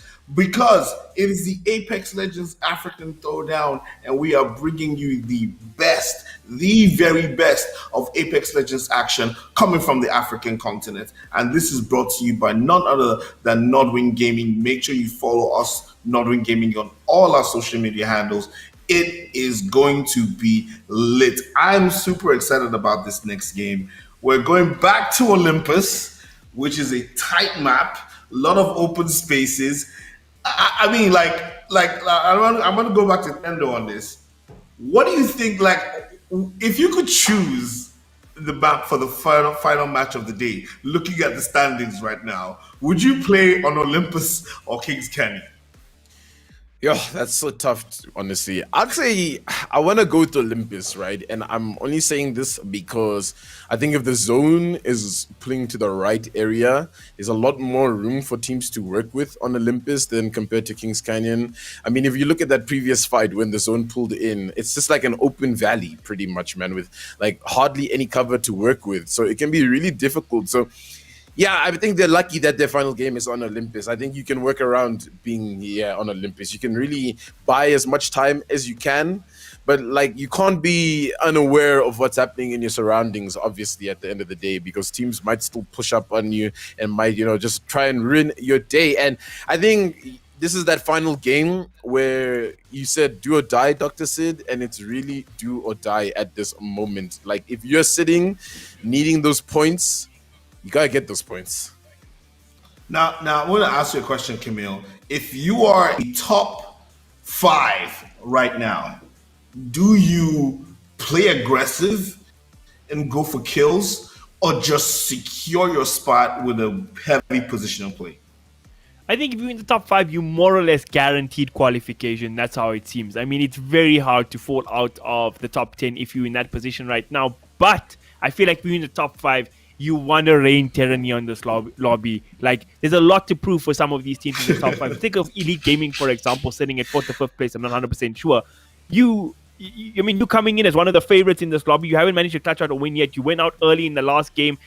I'm sure these players are like, heads are hot as like Mount Mordor right now. Vias is like, I'm John Wick. I don't want to be taken out at ninth place or something. They're gonna come out with fire. I think specifically Elite Gaming, but I just don't see why these players wouldn't just want to have fun and just wreck kids, so to speak, in the top five. So this is like that situation where you just go around teabagging everyone because you've already won and you just do it because you can.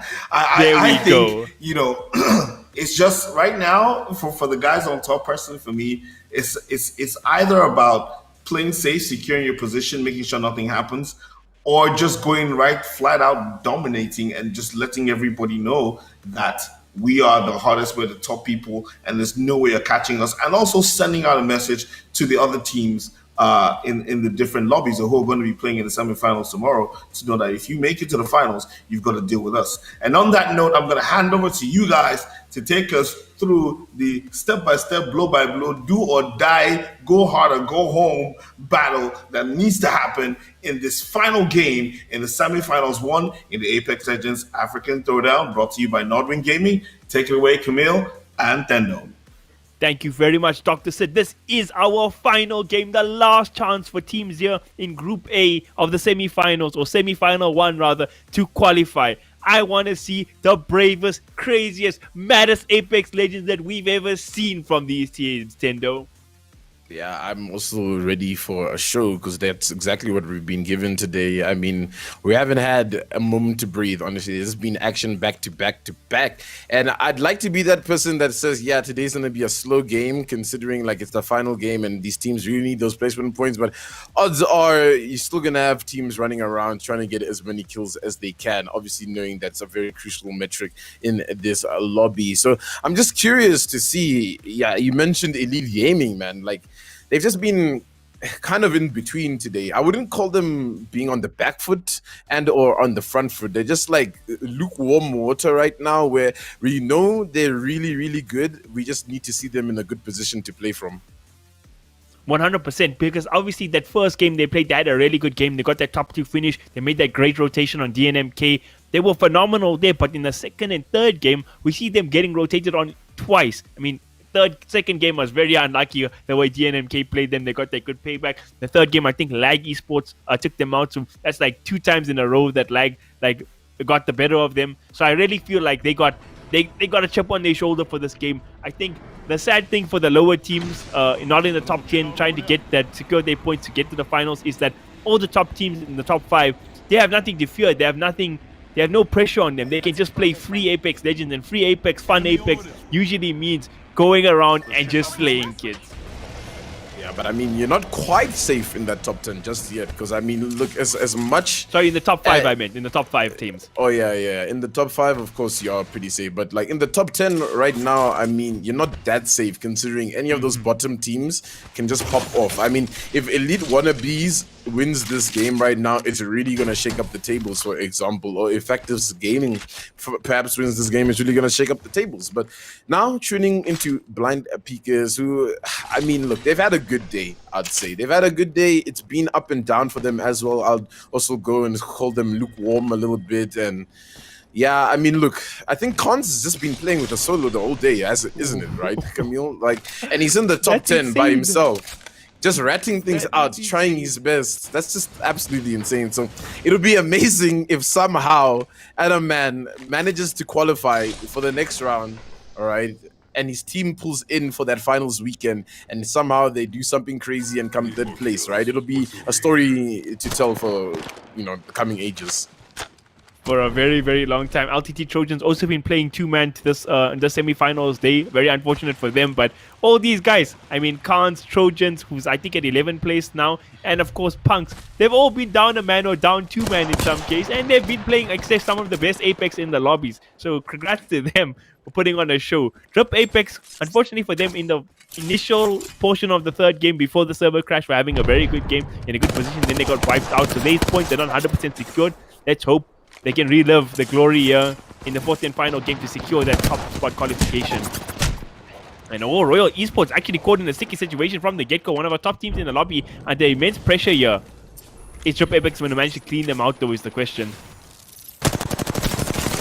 And it does seem like the case there, as they are trying to just confirm this kill, but the rest is just popped in just in time. The jump pad as well is going to be huge to try to get out of this situation, and it does seem like Cloudy gets out just in time now. And now Drip Apex is a little bit shaken up, considering that Rez came out of nowhere, and it just looks like they're going to opt to back off and just get themselves away from this fight. So they're going to head over towards the turbine and just take what they can from that. And I mean, yeah, I mean, Royal Esports is also just trying to rotate out of this one, because obviously that fight has drawn in a lot of attention. They need to be careful though. Oasis is probably not the best place for them to rotate, but Punks now is swooping in, and this is good for Punks, because Punks, yes, are in our top 10 with 16 points if I'm not mistaken, but 16 points is still a bit shaky. They really need to maybe go above 25 points to really just solidify this before they, you know, get knocked out. But yeah, doing well here to get this kill onto Elfron. Yeah, so Royal Esports, they thought they were running away there, but they just ran into a trap, unfortunately. And this is the kind of been Punk's playstyle throughout the semi-finals. He's just been two players. They've been finding these easy picks and getting away as fast as possible. Haven't been afraid to fight though, even against up three-man teams.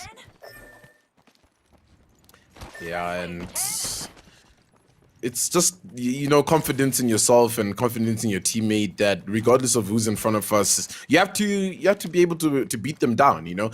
And look, this is, you know, the first rendition of us getting to see so many of these African teams up against each other.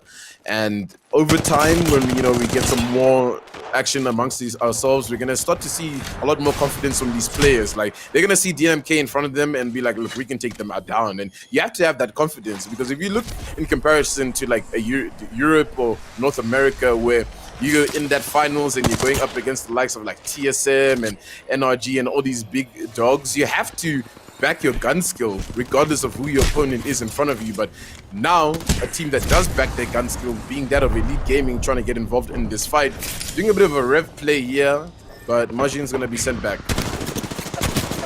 Looking for these kills here. Could be another send back.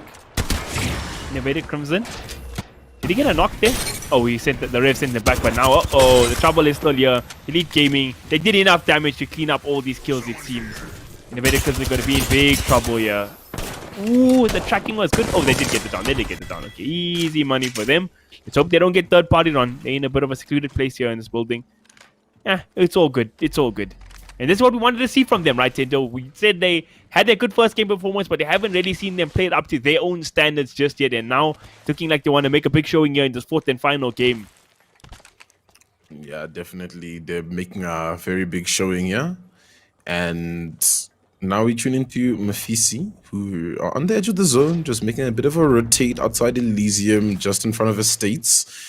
And yeah, I mean, Mafisi is really probably feeling the paranoia right now, because if they go down early, they might not qualify. Sitting around 9th and 10th is very scary coming into a game 4, because you really need to play it like a masterclass, as Dr. Sid would say.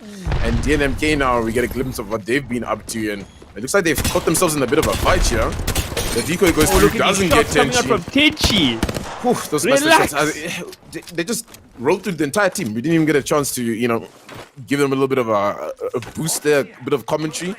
They just rolled this squad and continued to be the lobby leaders and show us exactly what they're made out of. And now Lag at Rift, they've seen a bit of a fight here that they're trying to get involved in. Tenchi taking a amount of damage, going to throw out the grenade. We'll have a chance to heal up though. Teammates will provide a decent amount of cover here. It looks like DT Gaming actually want to take the fight here.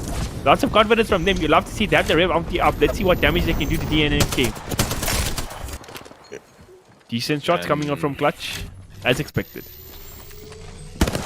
Clutch has been so pivotal for the team so far in terms of getting his frags.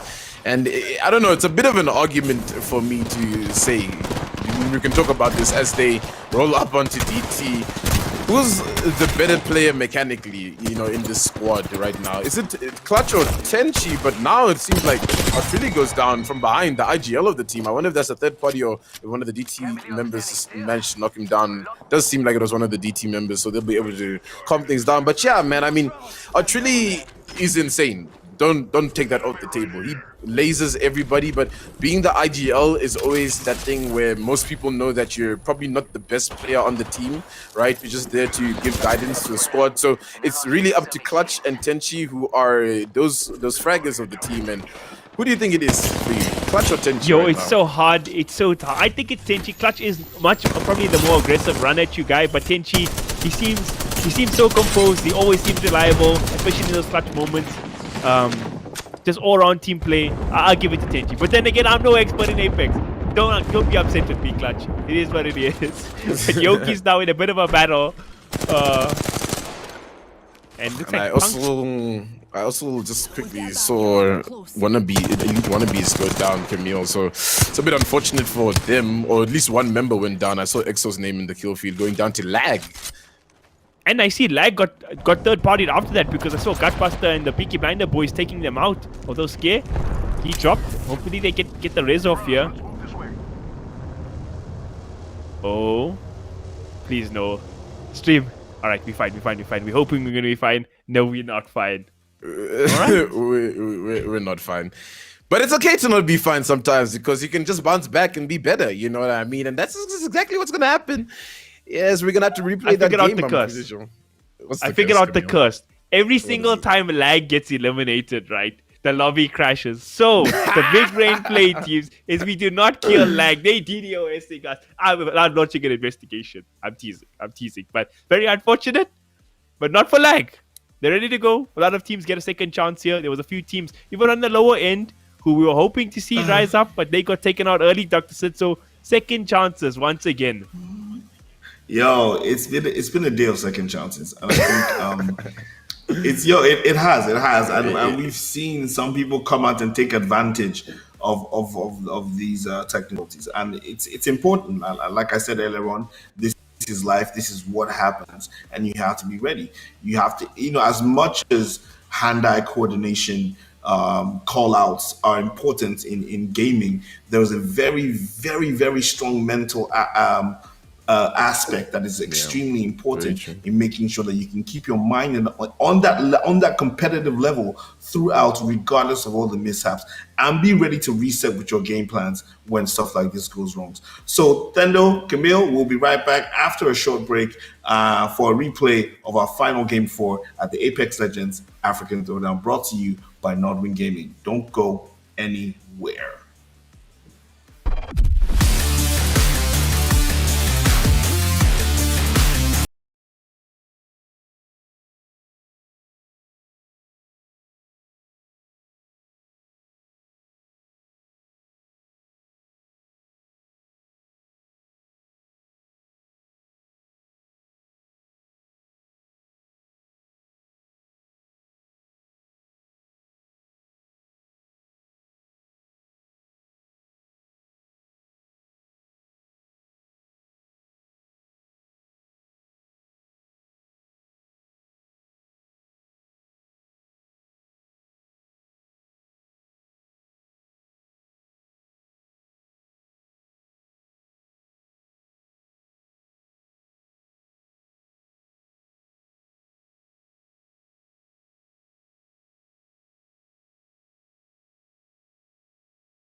Hi, ladies and gentlemen. Welcome back to the Apex Legends African Throwdown, where we have experienced everything from action to crashes to gunplays to surprise win to chickens and rats flowing and getting into high positions with lots of killing and bullets and everything has happened today. Literally everything.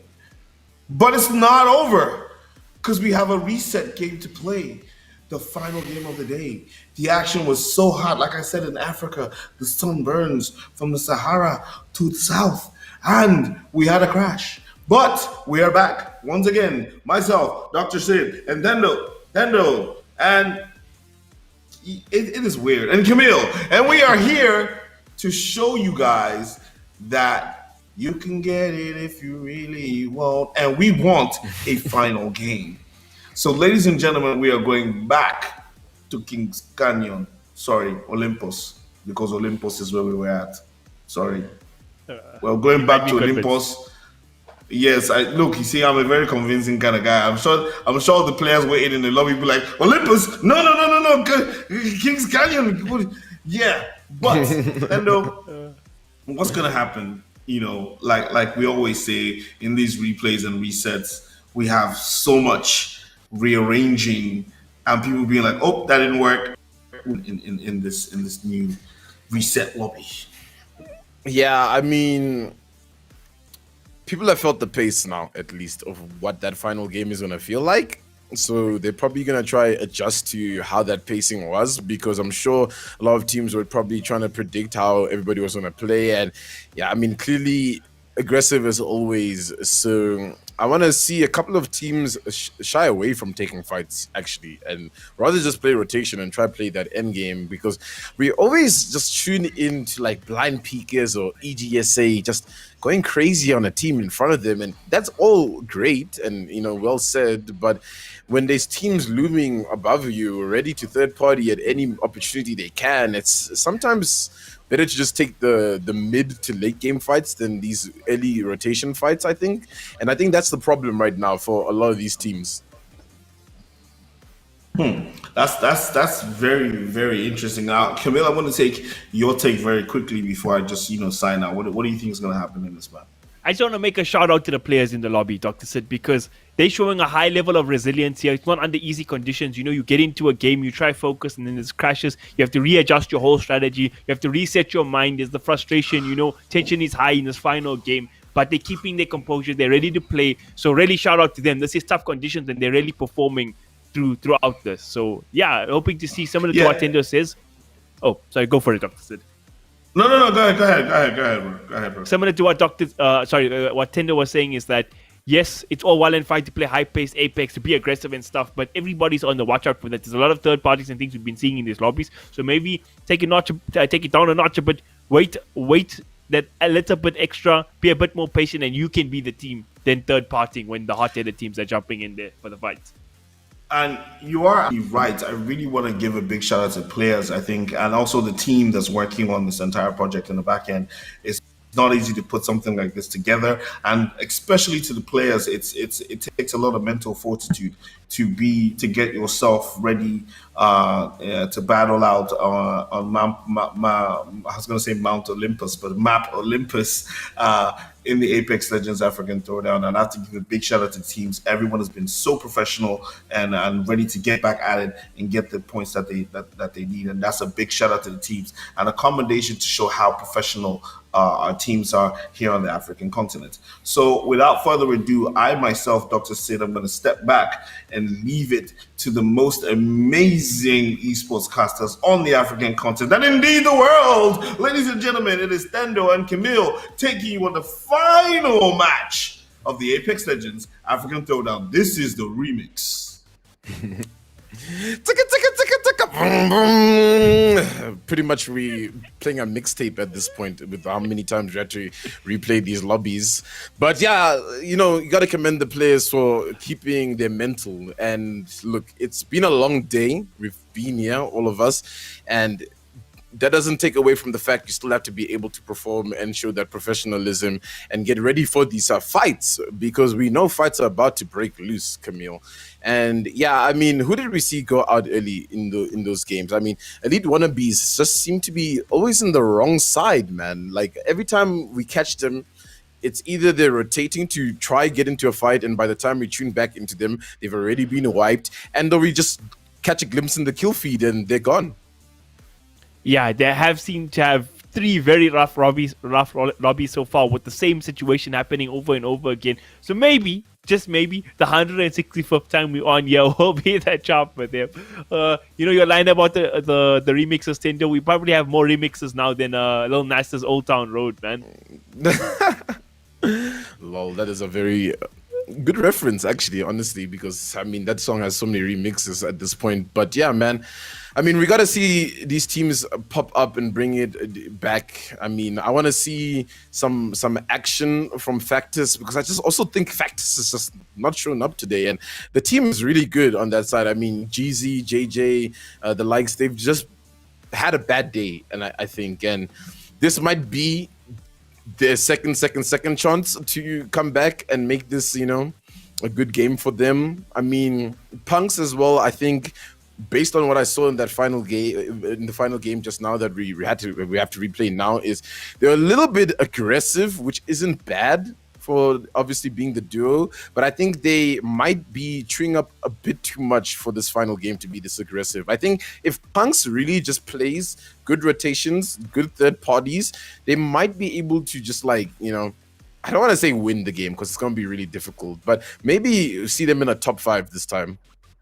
Yeah, no, that's fair. They could get themselves... I mean, they've been playing the aggressive Apex throughout these last 3 lobbies, but this time around, maybe just play a bit safer, get secure, get those placements, and you're good to go. You guaranteed then in the finals. And we were crying about Innovated Crimson. I was feeling so bad for them and stuff in I think it was the 3rd map on King's Canyon, where we had to remake and they lost all those points. But they went out early now in this 4th map in the first rendition. So maybe they have a chance, go fetch some points and things again. It's going to be a fresh lobby. Everybody going into it with a clean slate here. And we'll see how things pan on. I really, again, what I was saying in the last game, I want to see Elite Gaming show up. It's been a DNMK show, which obviously they're the favorites. We expect they're literally a professional level team. But Elite Gaming want to be hot on the heels. We know the level that team can play against. They got everything to prove right now. And I think they're going to do it. I think they can do it. Yeah, I think they can do it, honestly. And touching on Elite Gaming and just the reference I made with them being a little bit lukewarm for today's, semifinals, I think now at this point, look, let me do some math here. We've played 1 full game and 3 half games at this point. So we'll make that this is our almost 6th game of the day. Right. And it's, for sure. it's time to be that squad that shows up for that final game of the day. And I mean, we see it very, very possible. If you look to some of these pro players in the scene right now, you'll see a series of 4 where the team is sitting 15th place. It looks like they're out for the count, and they just managed to win that final game, and they just show the entire lobby what they're made out of. And I feel like that's what I sense is going to come up from Elite Gaming this time around. I feel like now they're going to be more coordinated, more ready to take up some fights and ready to go. I want to see Royal Esports not caught out in that awkward position that they were in just now as well there at Estates, because it seemed like a little bit of a shaky fight for them, and hopefully they choose to make a better rotation here, Camille. Not this one. Yeah, that was a bit odd one for them, because usually they're quite a consistent team in the way they move around the map, the way they rotate these zones. They've also been playing quite conservatively. They've been getting their kills, don't get me wrong, but they've been taking clever engagements. But this time, they just got caught in an awkward position and they got wiped out. So they should also be grateful for this. As we said, the 6th opportunity. We basically are in our 6th game of the day. So we kind of being the finals, in our finals we can have 8 rounds. Our semi-finals are hyping us up for that already. Yeah, and look, 8 rounds is a little bit better to show what you're made out of compared to 4 games. And that's often what's the problem, as Blind Peekers is showing. There's a lot of teams dropping in the same area here. Ooh, what a shot. Lag gonna get knocked out from the get-go. Alright, 1 player down. Let's see if they can get the rest of the squad, or if they're gonna get the beacon and maybe get a respawn. Yeah, I was about to be like, I even forgot what I was about to say because that fight kind of took me as a surprise because I don't think Lag and Blind Peakers have really gone up against each other on this side. And they're still in this area, which is a little bit scary for me from Lag because they obviously want to get their banner, but they need to be careful because obviously that's Blind Peakers on the opposite side. And if they don't take this team fight as a duo correctly, it just might not be profitable for them. But I wonder if Blind Peakers is even looking for this. I know they're obviously looking for this because Scares here on the come up. We swapped over to Horizon, who's a little bit more of an aggressive Exciting. player than Pathfinder, I'd say, just based on just a vertical, ability here. And the wingman shots flying, not really connecting too much. Might does go through to counter that push, which is really good.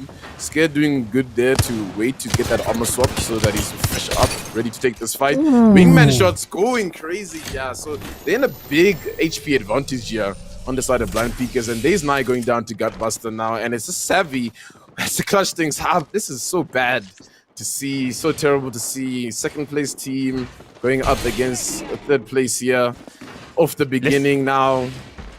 Tendo is just calm off for the DDSS. No, I'm just joking, guys. Joking. We're just memeing on the broadcast. But it is a very unfortunate situation. And yeah, taking a lot of damage there. Look at that. Oh, Savvy, he tried, but there's only so much you can do when you man against the world. Yeah, only so much you can do. And man, Lag is one of those teams, right, where if they start bad, it's raps. If they start good, they're winning the game or coming like top 3. It's one of those teams. Oh no. We trouble. Game.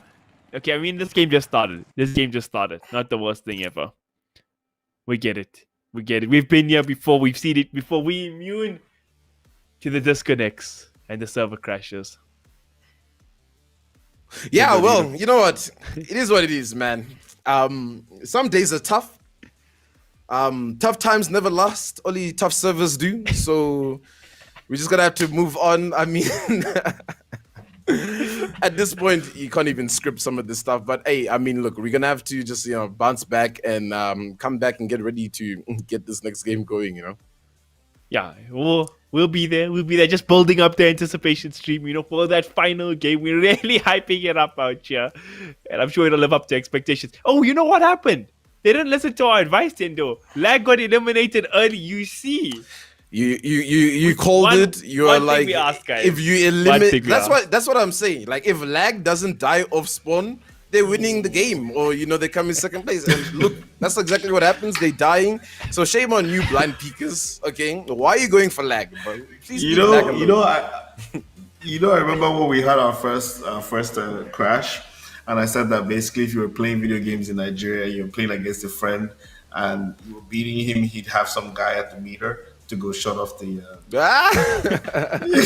go shut off the light. So it'd be like a reset. I feel like Camille actually called it. Like, as soon as Lag went out of the game, somebody's like, yo, flip the switch, bro. But that being said, this is technology. There are technical difficulties, and it is what it is. We keep moving, we keep going. We're gonna go back in and get to find out who's gonna be in the top 10, because ain't nothing stopping us from getting this final game done, people. We're gonna play and play and play. So Seva in Yoruba will say Jekori Ekpe, which means let your head be correct, because we have to finish these games today. If I'm not mistaken, we're gonna go to a very, very, very, very short break, just to relax, reset, sip some water, let our players' heads calm down while we get everybody back into the lobby and put it back. It is still the Apex Legends African Throwdown. We'll be right back, Tendo, myself, and Camille, to take it to the final game again.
It's not unusual to have technical difficulties.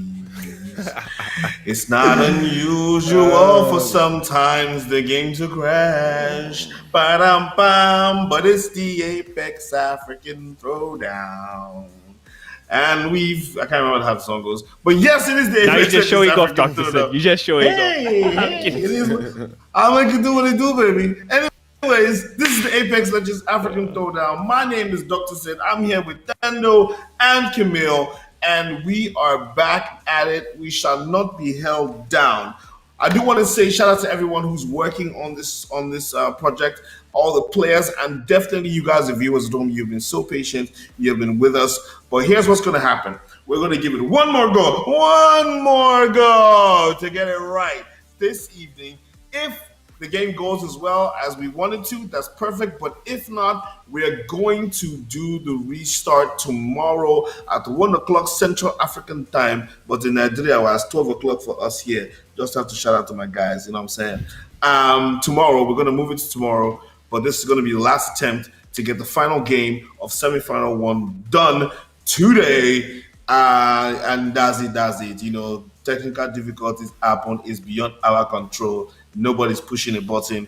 It just happens like that. You understand me? You get me? Yes. So I'm gonna give it away to my guys right now. Hand over personally hand over to Camille and Tendo, who are gonna take you on this wild ride once again in the Apex Legends African Throwdown, brought to you by Nordring Gaming. Thank you very much, Dr. Sid. You know, I'm kind of disappointed, Tendo. I thought we were going to have the full-on Groundhog Day here on Olympus every single time we play a game, lag gets killed, we start over, you know? So it's like Edge of Tomorrow. We can call it Edge of Olympus. Oh, we got him. I mean, at this point, can we just come together as a lobby and play Protect the President and just like make sure the whole lag team is alive pretty much? And then we should be good for this one. But yeah, I mean, jokes aside, we are gonna jump into this final game of the day. And yeah, man, we have to shout out the players, man. The players are at this point probably, you know, tired, a little bit irritable, but they're still here. They're still gonna show us the Apex Legends skill and their action, and I'm sure we'll expect just as much action as we've been seeing. So now, Camille, it's like, okay, first rendition of the last game, you die early. You're like, no, let's change things, man. Next game, you die early again, and you're like, no, now it's time. Now it's time to show up. It's time to do what you gotta do, and there's no playing around this time.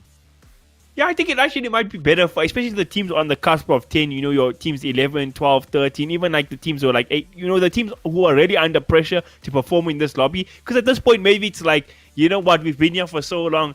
I'm not even worried about the tournament. I'm hungry. I want to go eat. Let's just go out and have some fun, guys. Might be good for them. Takes a bit of the pressure on so they can play a bit freer in terms of how they want to play. But then again, from the other side of that, it's a battle of longevity now. It's not just about how good you are at Apex Legends. It's about how much composure you have.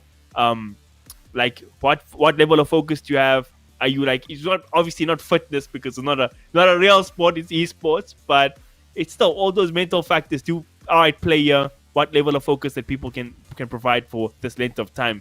It's tough. It's intense. These guys are playing at a very high level of Apex, and this will be their final opportunity. The light is at the end of the tunnel. I really hope our servers hold out because this should be the hypest game. You know, anticipation's built up. Round number 7, Tendo.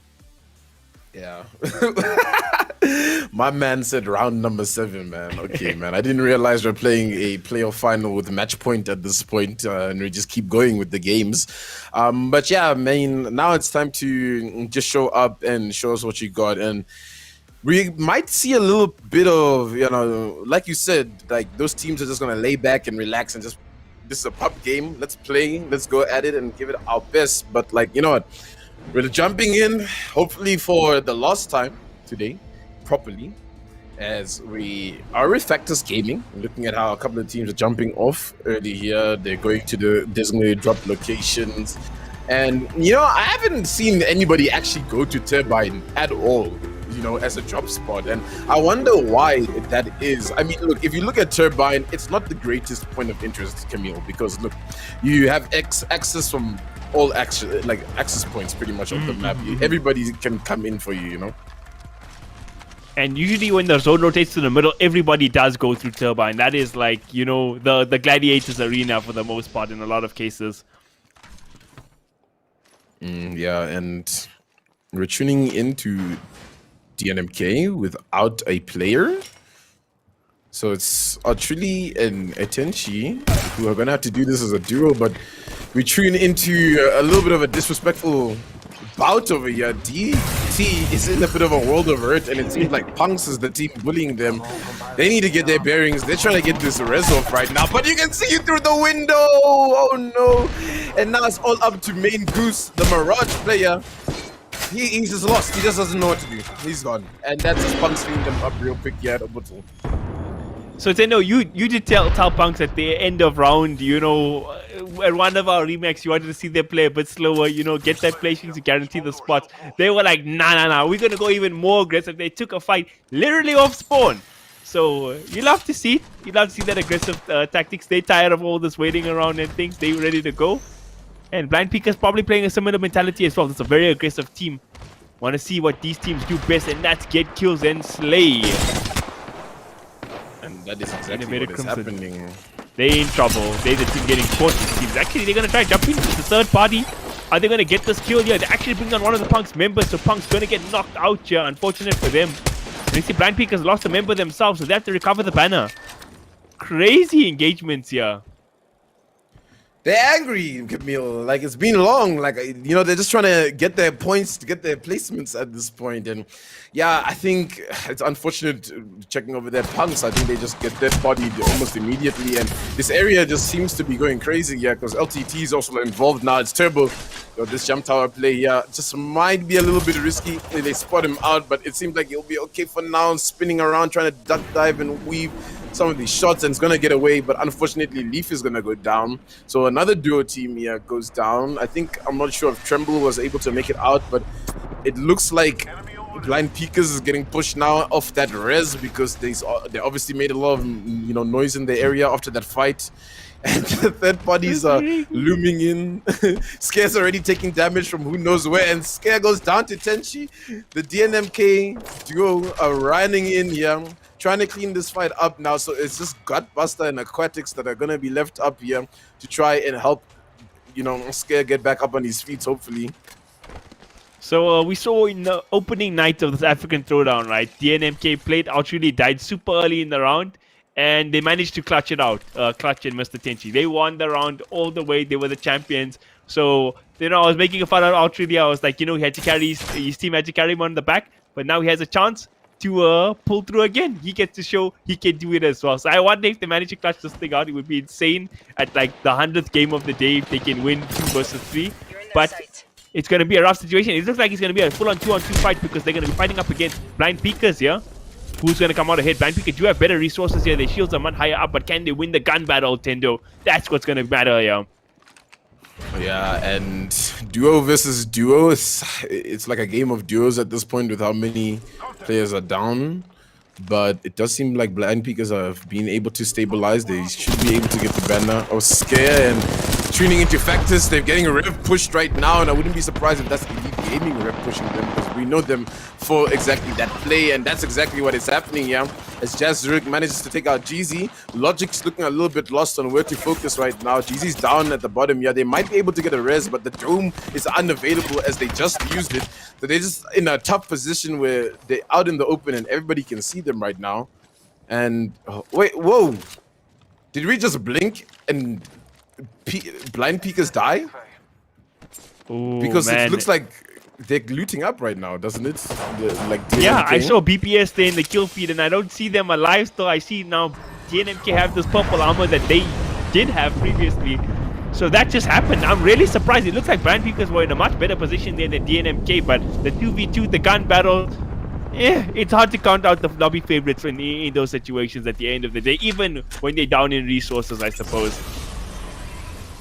Yeah, and it's just fight after fight after fight after fight at this point as teams are just trying to knock each other down. We're down to 13 squads here.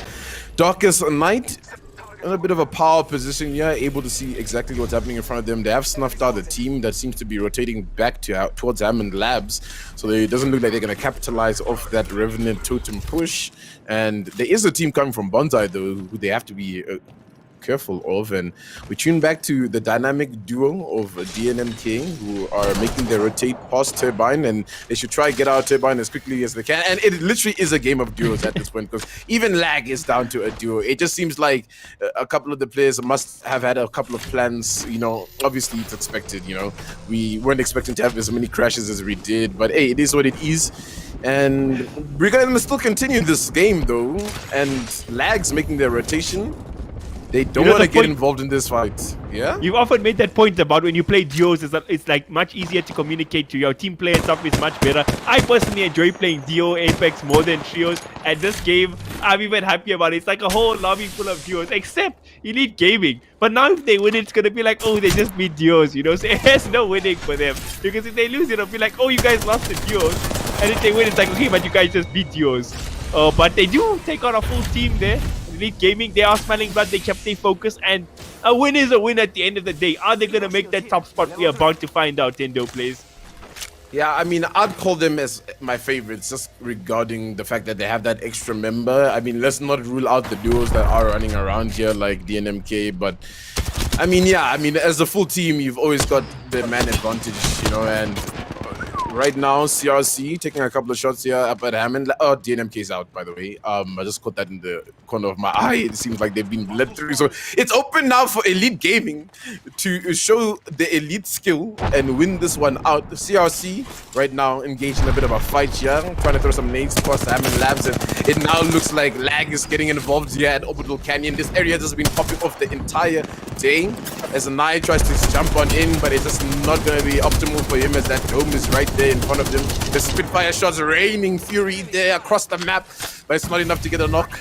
And they're just going to try play this and push this team maybe, or no, they're going to opt to play a bit of rotation and get some high ground. And it is EGSA that is on the opposite end of this fight. They're going to pop some ults there. Ready to run in. Like you said, action all around the map here, and this Spitfire is still going. That's not expecting how this gun is played. Look at that tracking ability from Krashenov.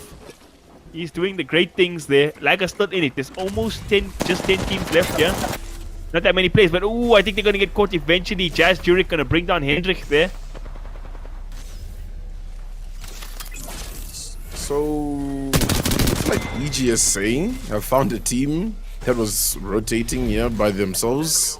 And it's just unfortunate that that player gets caught out, but still above them there, they need to be worried because it is lag, and lag is, you know, a team that can win the gunfight against EGSA if they coordinate themselves well. But it looks like lag has pulled up onto Elite Wannabes, and Elite Wannabes go down at 11th place, man. They've just been having a bad day. You think them coming into this game, DNMK goes down, you know, to a duo. They manage to, you know, also get out early, and then the lobby just opens up for them to maybe, you know, do something. But lag just snuffs them out on a rotation in the zone here, and there's just a zone battle that's happening here towards the outskirts of Bro Towers. No team wants to let up at all, and these duo teams have been playing the most aggressive, which is you love to see. And Mafisi, they still in it. They've had a couple of good placements. This would be a big game for them if they can secure out this victory here, or in this fight at least, secure that top 10 finish. They've got a good look there. Longbow shots are not going to be on the mark. This is one of the hardest snipers to use in Apex, but a lot of players are comfortable with them in this lobby. We saw 56 hit come out there, 92 crack. Easy money for the Octus side, the Caustic player there. Yeah, and I mean, I see the longbow, and the first player I think of is Daswika, who will be in our semi-finals, you know, day 2 tomorrow, guys. So make sure you tune in to that. I won't be available there to be casting, but make sure to check out Camille and Esmerine, you know, bringing you guys that action alongside Dr. Sid, which is going to be very, very great to watch on your Sunday afternoon. But we still got this Saturday afternoon action right here as Mafisi. They're in this fight, and it's just taking too long. They're drawing so many teams to this third party. At this point, they need to just try clean this one up. And they should have acted on that crack that happened a little bit earlier, you know, but they just don't have the legend ability to get there fast enough before that team gets a time to reset. Yeah, the opposing team is playing very well here in the building. They know Bangalore is not a enemy you want to take out. Battle in an open space field, because that's when the ulti does the most damage. So they're playing very decently for now. And like you said, Mafisi, they had an opportunity with the crack, but they don't have any good mobility spells to pressure that. And now they have a chance to get third party here, because that fight is just taking way too long. Darkseid gonna pop the Revenant ulti. Mafisi already in trouble here. Caustic in big trouble, but look at the shot through the smoke. Absolutely sensational. He didn't even have the digital let's go there. He just got it blind, and they might be able to clutch this out. They bring on Ice Cream. They're doing so well. Tendo. Oh man, they did it.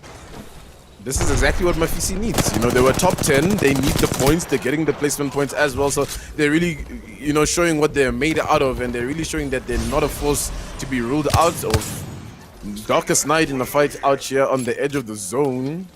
A lot is happening in this game, Camille. I mean, it's just back-to-back play by play for us here, trying to, you know, keep track of what is happening. And now caught out in the open, there is one of the players as EGSA pulls up for this fight. They're ready to clean this one up. Majin with the R99 shots, not quite connecting here. They're going to try play this corner. They're pushing up on the squad. There's been a lot of fights in this area, so there's still a lot of teams here. Right now, Vyas is kill leader of the lobby, so EGSA cleaning up quite well so far. They're going to be feeling good at themselves. They're in great position. Vaya is doing what he does best, and that's absolutely just slaying. But there's still a couple of good teams left. I don't think it's a done and dusted game for EGSA just yet. They might be the favorites, but this area has been packed so far. We'll see how this fight breaks out. We've seen zone pull to estates before, and how crazy it can get though. It's going to be a bit outside of estates, still in a fun area though. Another duo team here, JT and I can't say the other guy's name, but RVAJ. They comboed up and they're still in it. So there's going to be a decent amount of placement points for them as well, who weren't sitting too happy on the leaderboard. Someone traveled through here recently. Yeah, and if you catch a glimpse of that zone, it's pulling towards that Hammond Labs area. And I mean, if you play Apex at all, you know Hammond Labs is just that place where your teammates will be like, you guys want to go to Hammond Labs? Yeah, let's go. We're going to get a fight right there, aren't we? So, you know, everybody's going to be rotating towards that direction right now, getting ready to fight up. I saw Royal Esports already in the lab, bunkering up, and that's the game I wanted to see from these, you know, top teams. Royal Esports is playing it well. They haven't been involved in a single fight so far, if I've been reading the kill feed quite well. They just trying to hold their ground and play for that end game right now. And CRC have also been on top of this position for quite some time, so they're doing well for themselves. They've even gotten that scan of the next zone, so they know that they'll be safe up on this spot for a little bit longer just to snuff things out. And this zone is also going to end towards the open. So it's going to be really tough for those teams without Gibraltars to get some cover on this one, and especially if you're caught on the low ground. But now Lag taking some shots. Nice, down to 1 HP. Needs to be careful. Yo, anything at this point, even a sneeze could kill him. He should get off the battery. Will we have a chance to heal up his teammate? Going to give him some decent amount of cover. They got the jump pad to jump away as well. Like you say, it does put you in a precarious position sometimes, but they managed to make a clean escape. And Mafisi, they still in it. They were backs against the wall earlier. They've managed to come out still competing. This Hammered Lab area is just packing up for the moment. But CRC, they were in a great position there up top when you were watching them earlier. They got a Spitfire there from the long range, and they had the triple take. So any team trying to rotate through the opens, like you mentioned, are going to be in big trouble. And Mafisi under a lot of pressure right now. Have to pop a lot of heals here. They took a lot of damage in that situation. Yeah, a lot of damage. I almost... Yo, even me, I was like, oh no. But no, we're still in this one. Elite Gaming is actually running in. They kill Lag. So second place team is down for the count here, as Elite Gaming wants to be with that second place team at this point. And they're just going to run on in here. Vyas needs to be careful though. He does take about a lot of damage, but he's still aggressing this fight. He's still running up to get these kills as much as he can right now. They do have a Rev Totem push from a couple of players, but it has worn off at this point. But now Mafisi's actually in the better position, being on the high ground. But can they coordinate themselves just in time? This bombardment is going to be good enough to hold Elite down in this position. And it looks like they're not going to chase after that. They're going to go back into Turbine and opt to make a rotation. But one player is down. Two players are now down on the side of Mafisi. The zone has to be taking a lot of damage at this point. It is zone 3. So it's going to be a little bit hard to get that recovery. But now, look at this! Oh, EGSA is stuck in the zone. Okay, no. Look, I think they're going to get out of this one. At least one of the players. This is what happens when you just think you can just, like, chew up the entire lobby. I think they just didn't need to take that fight. They should have rather played the zone. And now we have another duel. So this is CRC's game, basically. They had that good position on the high ground. They only team left with 3 players, I believe. But man, oh man, that was looking very dicey for Elise Gaming. At least that Vias could make that jump out and heal one of his teammates. 2 players is enough. We've seen it happen before. And look at CRC still chipping and charging away here on this high ground. Yeah, and CRC's has done so well to control the area right here, you know. They've got a couple of kill points as well on the board, and they're just doing exactly what they need as a top 10 team to be, you know, securing the top 10 position, making sure they're in those finals, making sure they're ready to play for that $1,000 prize pool. Yes, ladies and gentlemen, $1,000, $400 for that winning team. So these guys ain't just playing a regular day of Apex here. There's a lot on the line for them here, but CRC doing well, taking an overview of the map. They were able to recover the banner of Majin here, Elite, but will they be able to get a res? We're about to find out. I don't know if too many teams know that. I'm sure they saw in the kill feed he dropped to the zone. So maybe teams might want to camp out, scout out the rotations there. We see LTT Trojans. Oh, sorry, Let Trojans. They also in a good place. They're going to get this top 6 finished. A lot of placement points for them as well. But there's still surprisingly 6 teams in despite all the fighting we saw, Tendo. Yeah, and there's just this team on the edge of the zone here that needs to get in, and it's Royal Esports who were inside Hammond Labs and now have to pull away because that zone is pulling up on them. They managed to make a rotation here, but he's got to be careful. There's a solo behind you with the Spitfire going crazy, but just not crazy enough as Troy is able to take him out of the game, able to get a little bit more loot, but they got to get moving. That zone is going to be doing a lot of damage to them, and Troy is really weak. No time to stop here for Royal Esports as they have to get in the zone. They do need to be careful of CRC as well as Elite Gaming, who are going to be right in front of them at this point. Like doing a lot of damage here with the sniper. Starting to run a bit low on ammo, but still got 36 shots left, so he'll be okay. But can't camp here forever. Eventually, they're gonna have to go out and fight. Triple Take probably one of the better snipers. At least you can't use it like a normal gun in some cases, like a poor man shotgun, you know. Poor man shotgun. I mean, a lot of people will say the Triple Take's the best shotgun in the game, Camille. So I don't know about that statement. Rich man shotgun. It's like, you know, I'd say the 30-30 is the rich man's wingman. You know what I'm talking about? Like it does basically the same thing as the wingman, but obviously the 30-30 is a rifle, so you know it doesn't fall under the same weapon class. But RVN just chilling, waiting. They are in zone, if I'm not mistaken, but they have gotten scanned at this point, so they do need to be shaking and fearing just a tiny little bit. What's happening around them here? It does seem like Elite Gaming was able to bring up their player of Majin. That's that mobile res coming in clutch, and look at where that zone is ending, Camille. Slap bang in the middle, out in the open, no cover to play for. Man, oh man, Royal Esports, they still in it. They're about to take a fight. They should be able to eliminate RVNJ here, but they're under so much pressure. There's fire coming from all places around the map. And now they're gonna have to back away. They should be able to get a raise around this corner though, and there's a jump pad for them to make a quick escape. Credit to Royal Esports. I thought they were long out. I haven't seen them the whole time, and now in the end game they managed to force them. But now Elite Gaming, they're coming to clean them up. Are they gonna be able to sustain the wrath of Elite Gaming here, or they're gonna go down? Royal Esports gonna be in trouble. They look at these 8 shots coming out pretty decent from Martin. Martin gonna get forced back. Vias taking a lot of damage as well. Elite Gaming, they might be in trouble here. Any team thinks to third party them, they're gonna be in huge trouble, and this might be the situation here. Look at Mafisi from the far. Look at those shots from the Spitfire from so far. The damage was great. Managed to drop Margin. They punish. They're gonna pop the Beast of the Hunt here. It's gonna be just 2 players left on Mafisi, but they want to fight. They're being aggressive. It's gonna be a 2-on-2 here, Tendo.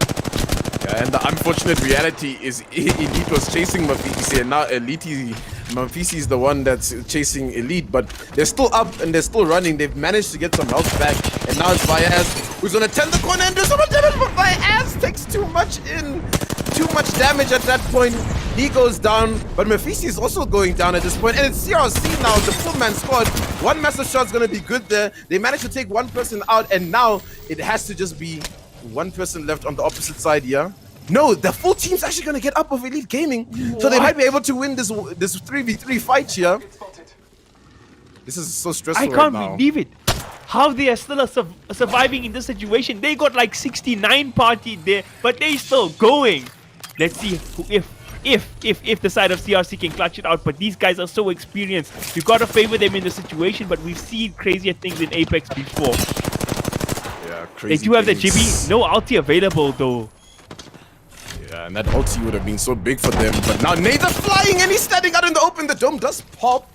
Jazz does a lot of damage there. Elite have a little bit of an armor advantage. The zone is about to close in 27 seconds at this point, and I think Elite are just trying to get one knock. The dome is no longer available, so there's no cover for this team to work with from. Bendy's taking a little bit of damage, but not too much. The whole team is gonna jump pad in the open. What is happening?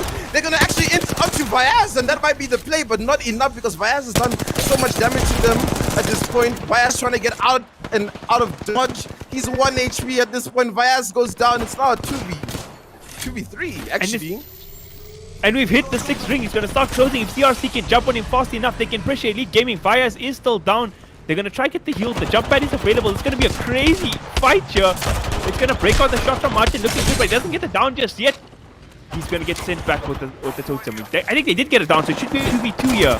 Light's so low HP. He's going to go down. It looks like Elite Gaming's game, and yes, it is. They win the final game of now the evening.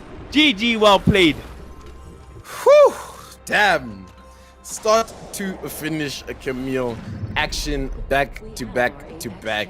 It was honestly crazy, man. I mean, shout out to Elite, and look, they were favored coming into this game. There was a couple of connection issues, and that's why we saw a couple of those players sitting there with, you know, as duos, the likes of DNMK and Lag. And I mean, when that happens, you need to take your opportunity, and I think Elite took their opportunity. It looked a little bit scary when they were rotating into Teba and coming out of the zone, seeing Vyaz jump pad in, thinking that he might die to it, but they're still in it. They get the res as well on top of that to bring back Majin, and then they end up clutching the game. But kudos to CRC, man. I didn't expect them to do so well. They played that zone so well. They made their rotations, and I think just the 3v3 fight, the experience on the Elite Gaming side came through. And yeah, I mean, that's just the game. I'm pained. I'm actually pained. I was rooting for CRC.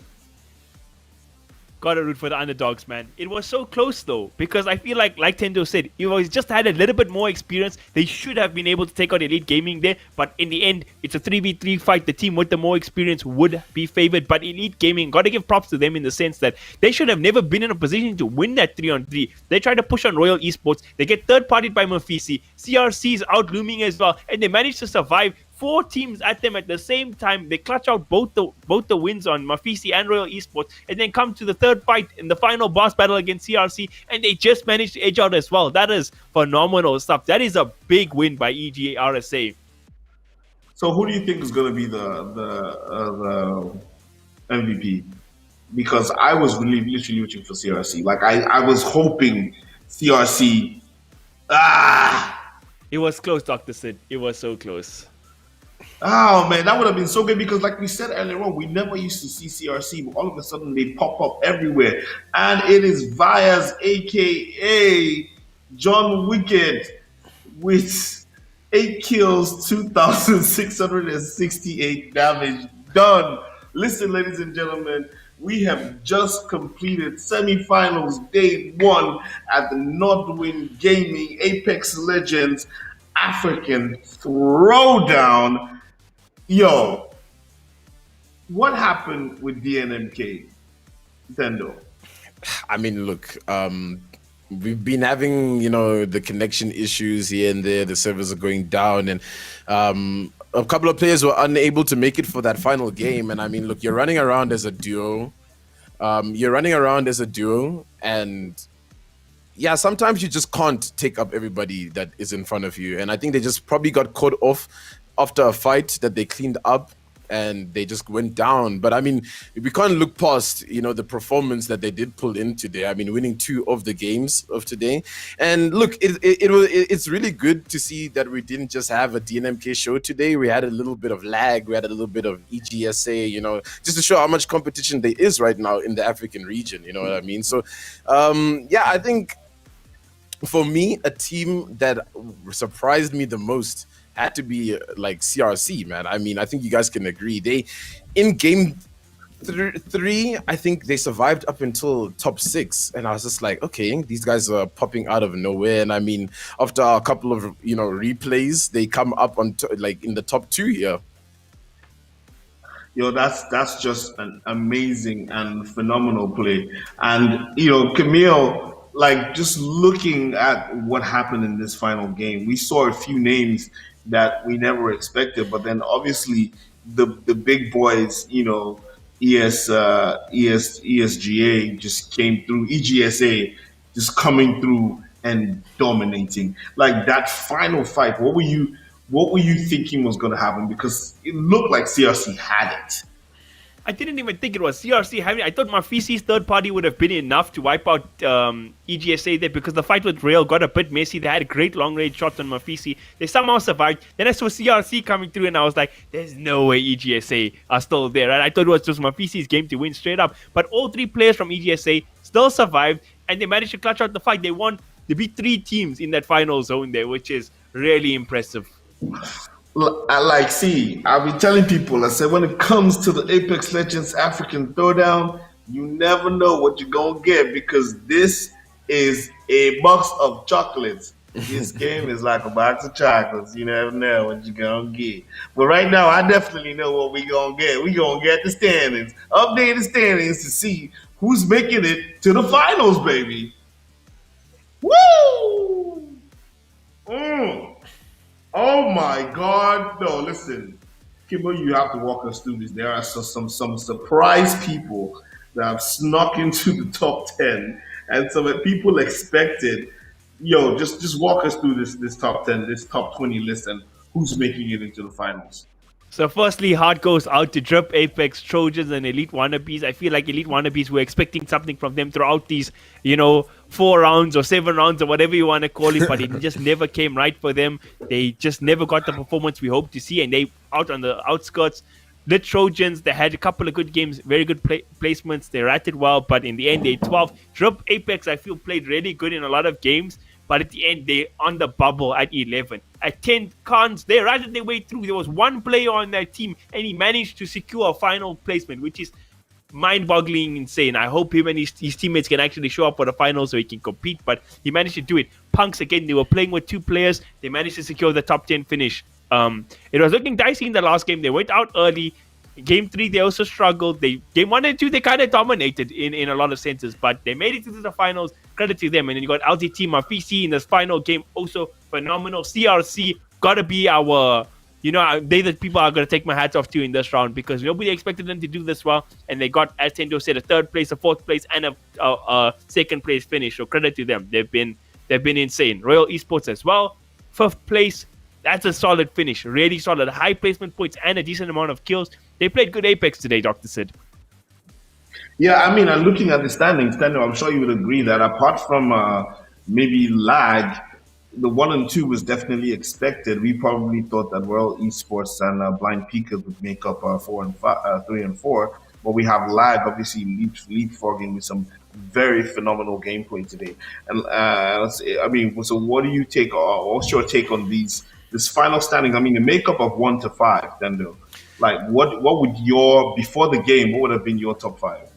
Yeah, I mean, before the game, I did predict saying that it would be DNMK, Elite, and Blind Peakers as our top 3. But obviously, look, Lag sneaks in there. Lag came unexpected, lost, in the group stages as well. We didn't think there'd be a formidable force, but clearly they've got the mechanical skill behind them to do exactly that. And I mean, picking up 23 kill points in this lobby isn't some feat, So, Nando? Yes?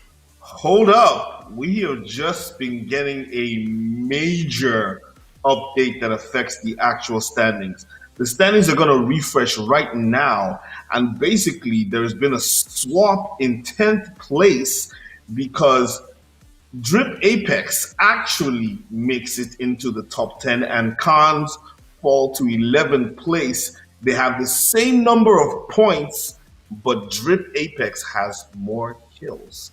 Oh, the tiebreaker is pretty much. So the tiebreaker is this is just coming in from the team in production, saying basically Drip Apex has made it into the finals and the Khans haven't. Now, that's what we keep talking about when we talk about gameplay and the points distribution system, is that you go for placement, that's fine, but the kills also they carry a lot of weight.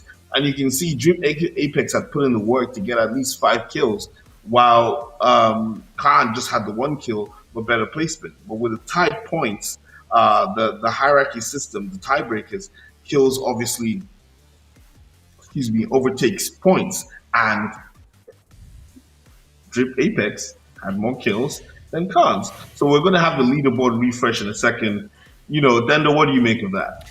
Yeah, I mean, that's just Apex for you. I've seen tiebreakers, destroy teams like that, where, especially Khan's coming in as just a solo player. I feel like as soon as he saw he was in the top 10, he called up his boys. He's like, guys, you best be here next week because we in it. But it ain't happening today. But yeah, I mean, I'd say I'd rather have Drip Apex in that finals. I think Drip was just like caught in some awkward situations where it felt like they could have made it towards our end games, but their rotations were just a little bit unplanned for. And you know what? They have a second chance now, to come back in the finals weekend and make things happen. But yeah, I mean, looking at this table, the top 5 is, I'd say I would have expected Punks, but obviously they came in as a duo today, so still doing pretty well to come in that top 10 and qualify for next week. Hopefully they have a full man stand up. But yeah, you said it. DNMK on top makes sense. Elite makes sense. Peaky Blinders probably would have been my 3rd place. Then Lag, okay, but obviously Lag today, as I was saying before.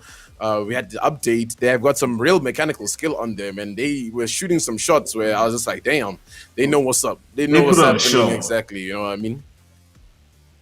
So I mean, and that's just fantastic, and that's what we're here to see. We're here to see a show. We're here to see great skills, great teamwork, great call outs. I was just thinking to myself, guys, I would really love to have like a team cam on and listen in on some of these calls when these players are talking about rotation, just to get a sense of the level of intensity that goes on in these conversations. Now we are super excited. We have come to the end of the game matches for today. Just to give everybody an update on what's happening tomorrow, we have semi-final 2, where the rest of our qualifiers will play, and top 10 from that team will go into the finals, which takes place next week. Now, the finals next week is going to take place on Saturday and Sunday, and we're going to have 4 games on each day. So the finals is actually 8 matches played over 2 days. So it's going to be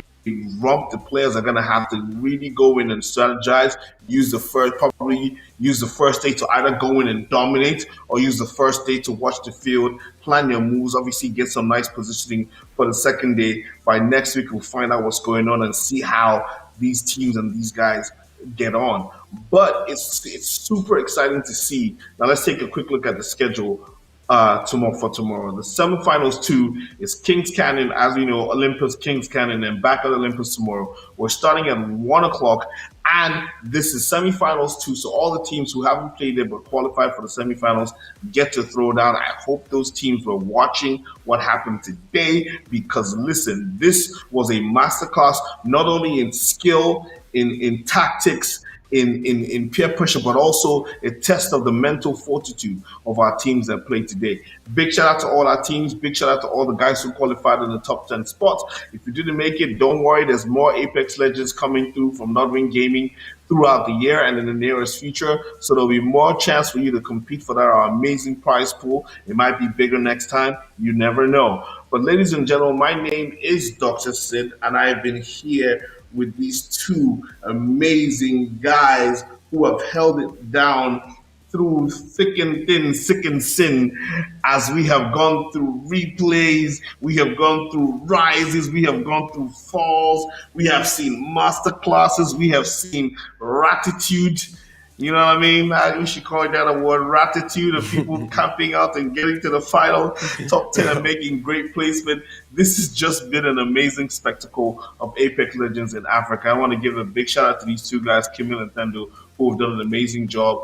Shout out to you, the fans, for watching. Make sure you tune in tomorrow at 1 o'clock. And we will be back with the super semifinal number 2 of the Apex Legends African Throwdown brought to you by Nordwing Gaming.